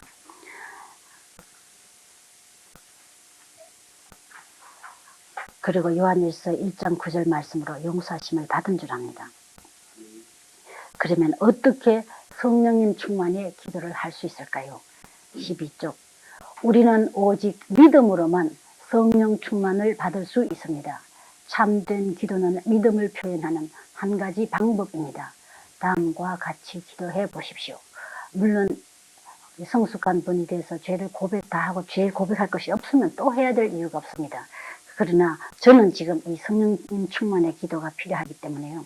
함께 하시기를 원하시는 분들은 읽음으로써 우리의 마음의 표현으로 기도로 드리고 싶습니다. 사랑하는 하나님 아버지, 나는 주님이 필요합니다. 주님, 내가 나의 삶을 주관해왔고 그 결과로 주님께 죄를 지었음을 고백합니다. 나를 대신하여 주 예수 그리스도를 십자가에 죽게 하시고 나의 죄를 용서하여 주셨음을 감사합니다. 주님께서 내 인생의 왕자를 취하여 주시기를 이제 다시 한번 기도합니다. 주님께서 성령 충만 받으라고 명령하시고 믿음으로 구하면 주시겠다고 약속하신 말씀대로 내게 성령으로 충만케 하옵소서. 주님의 성령으로 나를 충만케 하시고 나를 다스리심을 감사하며 예수님의 이름으로 기도합니다. 아멘. 이 기도가 당신의 마음에 드십니까? 네, 들었습니다. 그래서 하나님께서 성령으로 당신을 충만케 해주실 것을 믿고 지금 우리는 이 기도를 드렸습니다. 그러면 주님께서 나의 삶의 왕좌를 다시 차지하시고 나를 통치하신 것을 우리는 믿어야 됩니다. 감정이 전혀 따라오지 않아도 믿을 수 있습니다. 그의 말씀에 의해서. 왜? 이사야 10편 103편 12절에서 14절 말씀. 그 외에도 많은 곳에 우리의 죄를 완전히 해결해 주신 이야기가 있지만 이것을 함께 읽으실까요? 동이 서에서 먼 것 같이 우리의 결과를 우리에게서 멀리 옮기셨으며 아내가 자식을 불쌍히 여긴 같이 여호와께서 자기를 경외하는 자를 불쌍히 여기시나니 이는 저가 우리의 죄를 아시며 우리가 진토임을 기억하시리로다. 아멘. 내가 진토인데 이런 죄 짓는 것이 당연한 것을 주님은 아십니다. 그리고 나의 연약함 그것까지 불쌍히 여기시고 기억도 하시지 않는다라는 것입니다. 이사야 1장 18절 말씀. 여호와께서 말씀하시되 오라 우리가 서로 변론하자. 너희 죄가 주홍같이 붉을 눈같이 되어질 것이요 진홍같이 붉을지라도 양털같이 되리라. 사탄이 다시 와서 너 죄인이라고 하거든. 이 말씀과 함께 내가 죄를 고백했다. 요한일서 1장 9절과 함께 대적해 주시기 바랍니다. 그런데 죄라는 것이 내 마음속에 자꾸만 오고 갑니다. 그때 죄책감을 갖지 마십시오. 내가 그 죄를 원하지 않는 한 욕심일 수도 있고 미움일 수도 있고 나는 정말 이 욕심 갖고 싶지 않는데 이 미움 나는 갖기를 원치 않는다. 의지적으로 나의 의지가 이것을 원하지 않는데도 계속 감정적으로 올 경우가 있죠. 이 많은 그리스도인들이 이것이 나의 죄인 줄 알고 내 책임인 줄 알고 또 아파하고 죄책감에 눌리는데 아닙니다. 이것은 사탄이 우는 사자처럼 다니면서 내 머리 위를 다니고 있습니다. 그 사탄을 잡을 수가 없는 것. 지금은 우리 주님께서 완전히 잡아서 철장으로 넣기 전까지는. 그러나 내가 그것을 원했다면 야고보서 1장 말씀처럼 욕심이 잉태하여 욕심이라는 사탄이 다니는데 이것을 내 마음에 잉태를 시키는 내가 원해서 받아주면 내 책임입니다. 그것은 죄가 되어버리는 것. 그것을 고백하지 않으면 죽음이라고 그랬죠. 그러나 이런 욕심이나 죄가 사탄으로 내 머리를 날아다닐 때 정신을 딱 차려야 됩니다. 깨어라 근신하라. 내 머리에 앉을 수 있으니까요. 새가 날아다니는 거 나는 어떻게 하지 못하지만 내 머리에 둥지를 치는 것은 내 책임이니까요. 그때 혼자 못하겠거든 사랑의 교제권 속에 함께 기도를 요청하시기 바랍니다. 13쪽에 당신이 성령 충만 받은 것을 어떻게 알 수 있을까요? 이것은 우리 어제 사형리에서 주님의 인격인 우리가 의지적으로 주님께서 약속하신 그 사실을 믿을 것이냐 안 믿을 것이냐에 따라서 내 감정이 따라온다고 그랬는데 지금 내 마음이 성령님 충만하면 사랑과 기쁨과 평화에 이른다는데 지금 안 그렇지? 걱정하지 마십시오. 너에게 한 자매님께서 말씀하셨듯이 어느새 지금 이미 내 안에 주님이 통치자 되시기 때문에 여러분들은 감정적으로까지 알게 되실 것입니다. 14쪽 어떻게 성령 아래서 계속적으로 살아갈 수 있을까요? 읽어주실까요? 하나님과 그의 약속을 신뢰하는 믿음만이 성령 충만한 신앙생활의 유일한 비결입니다. 당신이 그리스도를 순간순간 끊임없이 신뢰할 때 1. 당신의 생활에서 성령의 열매가 드러나며 갈라디아서 5장 22절 23절 그리스도의 형상을 점점 닮아갈 것입니다. 로마서 12장 2절 고린도후서 3장 18절 2. 당신의 기도 생활과 하나님의 말씀에 대한 공부가 날로 깊어지게 될 것입니다. 3. 예수님을 전가할 때 그의 능력을 체험하게 될 것입니다. 사도행전 1장 8절 4. 영적 싸움이 있어서 당신을 대적하는 세상. 요한 1서 2장 15절 16절과 정욕, 갈라디아서 5장 16절 17절과 사단, 베드로전서 5장 7절 9절, 에베소서 6장 10절에서 13절을 이기는 힘을 얻을 것입니다. 5. 죄와 유혹과 시험을 이기는 능력 있는 생활을 하게 될 것입니다. 고린도전서 10장 13절, 빌립보서 4장 13절, 에베소서 6장 10절, 디모데후서 1장 7절, 로마서 6장 11절 12절 말씀.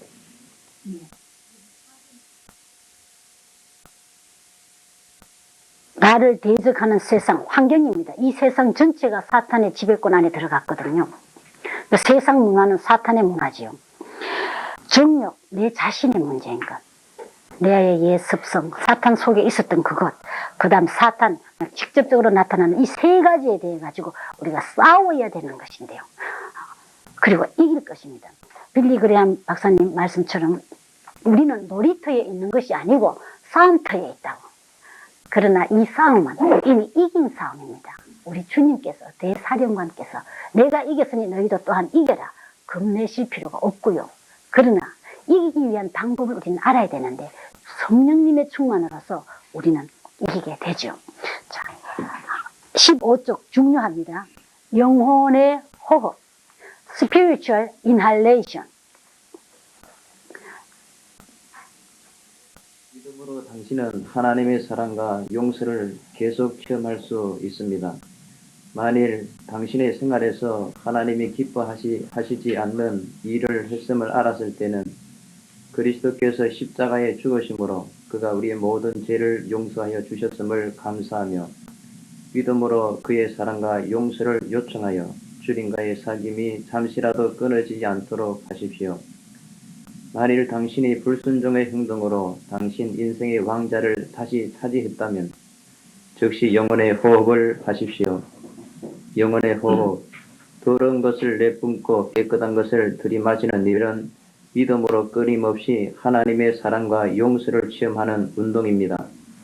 1. 내뿜는 일, 당신의 죄를 고백하십시오. 당신의 죄에 대하여 하나님께 동의하고 요한일서 1장 9절에 따라 죄를 용서해 주심을 감사하십시오. 죄의 고백은 회개하는 일인데 회개는 태도와 행동을 바꾸는 일입니다. 2. 들이마시는 일, 당신의 삶을 주님께 맡기십시오. 믿음으로 성령 충만을 당신 것으로 삼고 활용하십시오. 믿음으로 에베소서 5장 18절의 명령과 요한일서 5장 14절 15절의 약속에 따라 성령께서 지금 당신을 주관하시고 능력 주심을 믿으십시오. 네. 영혼의 호흡, 내뿜는 일. 자, 사람이 계속 뿜기만 하면 살 수 있습니까? 못 살죠. exhalation, 죄를 내뿜고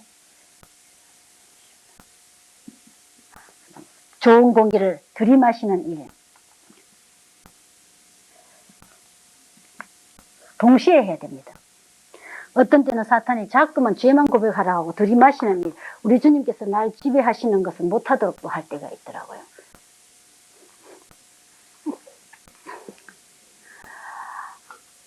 이것은 언제 합니까?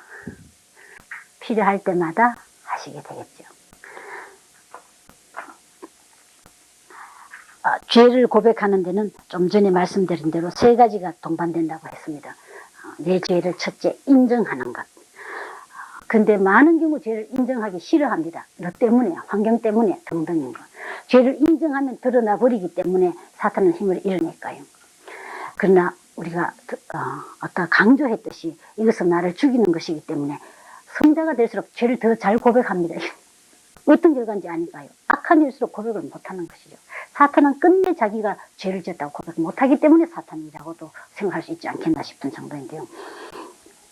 그 다음에 주님께서 용서해 주셨다는 것을 믿어야 됩니다. 괜히 아니다 고행했다 아니다 아닙니다. 그 말씀에 의하면요. 그다음에 세 번째로는 같은 일을 안 해야 된다고 했는데 아까 한다고 그랬습니다. 하거들랑 또 같은 영적 호흡으로서 회개를 하자고 그랬습니다.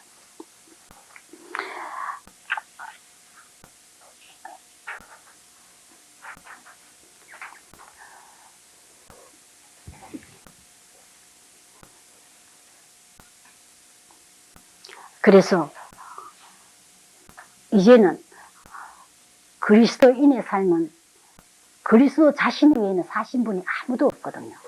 그 그리스도 자신이 성령인데 이제 내 안에서 내가 더 이상 사는 것이 아니고 예수 그리스도께서 그토록 엄청난 계획을 가지시고 사실 수 있도록 내가 내려오고 그에게 드리는 것입니다.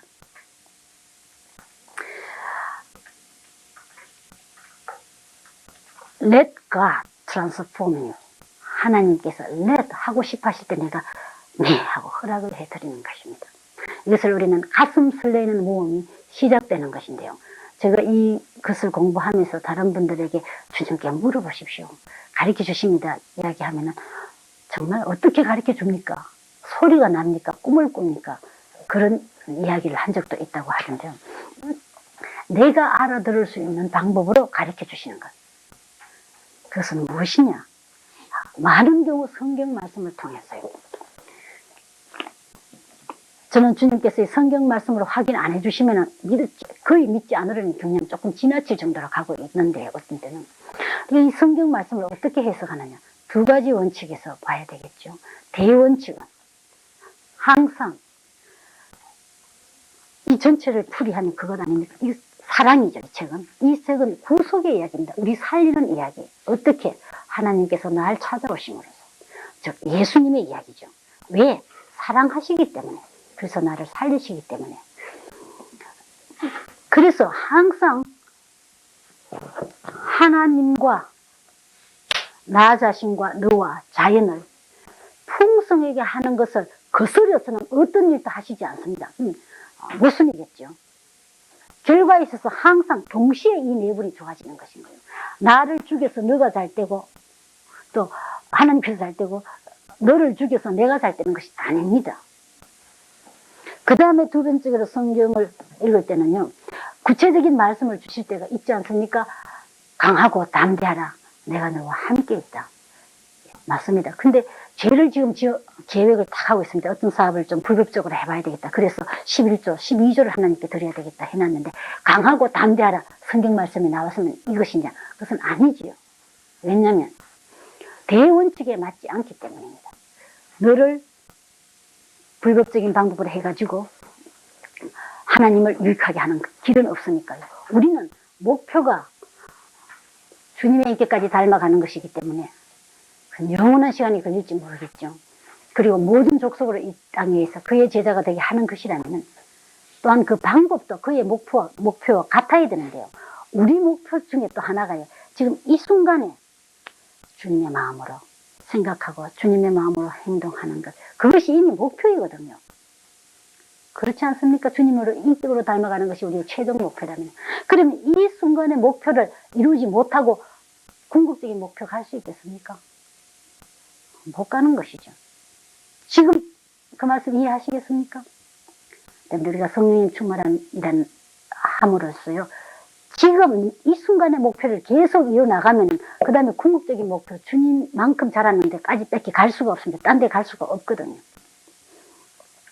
그리고 또 여러 가지 방법으로 하나님과 나와 너와 자연에게 잘되게 하는 사건을 통해서 또 지혜를 통해서 우리에게 주신 이성을 통해서 물론 또 신앙의 선배들을 통해서 우리가 반드시 알 수 있도록 주님께서 가르쳐 주실 것입니다.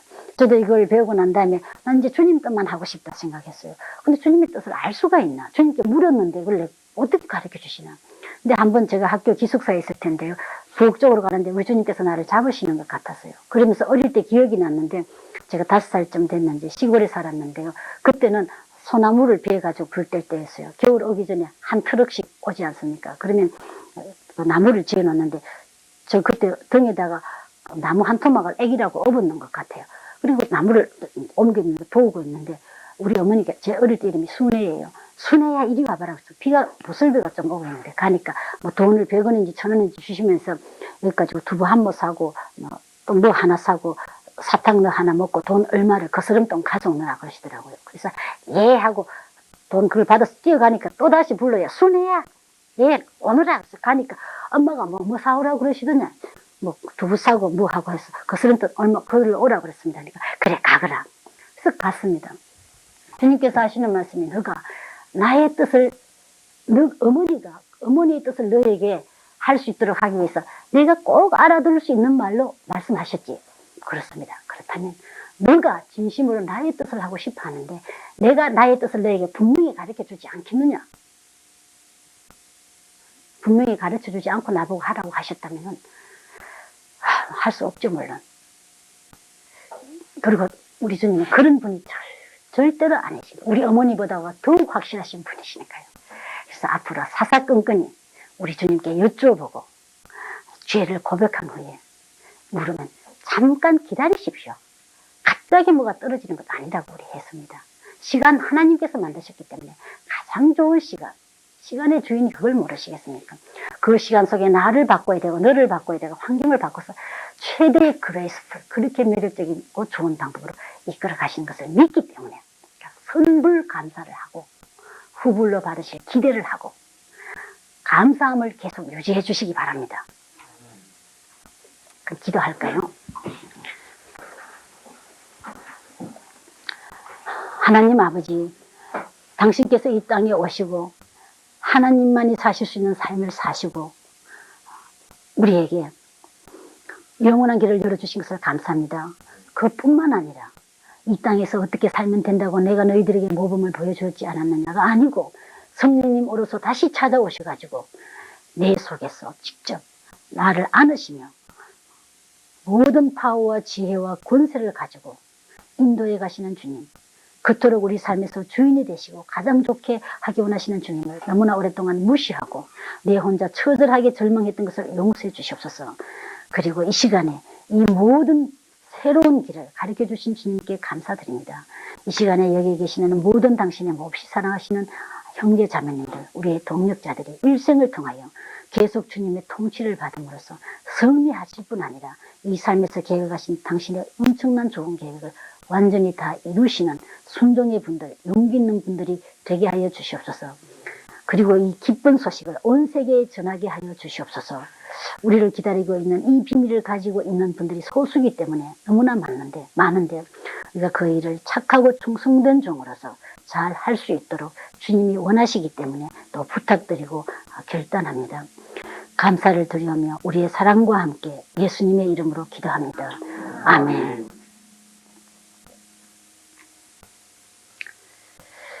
감사합니다. 제가 좀 전에 성령님 충만을 믿음으로 한다고 말씀드리고 믿음은 의지적인 선택이라고 했는데 한 가지 잊어버렸습니다. 그러면 의지적으로 우리 주님께서 약속하신 모든 사실을 내가 믿는다. 그리고 내가 한 기도를 우리 주님께서 그의 뜻대로 한 기도겠죠. 물론 들으셨다라는 것을 어떻게 나는 또 표현을 해낼 수가 있느냐.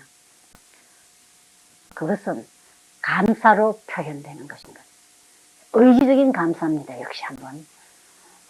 감정은 감사할 이유가 전혀 없습니다. 특별히 집안에 어려운 일이 당했다든지 우리 개인에게도 마찬가지겠죠. 근데 하나님께서 이것까지 로마서 8장 28절 말씀대로 하나님을 사랑하는 자, 곧 그 뜻대로 부르심을 입은 자들에게는 모든 것이 합력하여 선을 이룬다. 그래서 이것을 지금은 몰라도 더 좋게 하실 거야. 하나님과 나와 자연에게 나의 의지는 그렇게 믿기로 말씀하셨기 때문에 결정했지만 나의 감정이 도무지 따라오지 않을 뿐 아니라 지금 상황을 보니까 도저히 될 것 같지가 않거든요.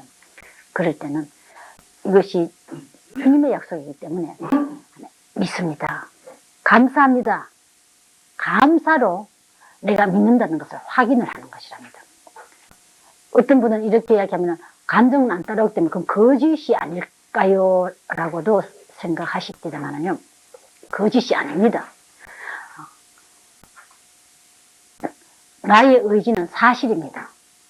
그리고 우리가 성숙할수록 나의 감정이 나의 의지에 통치를 받는다고 했지요.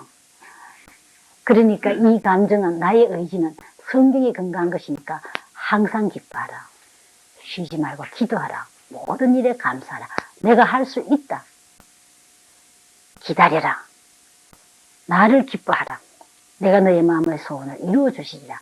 이 모든 것에 근거한 나의 믿음이기 때문에 상황 보지 않고 어느덧 이 감정은 나의 의지에 점점 동의하게 돼 있고 따라오게 된답니다. 감사.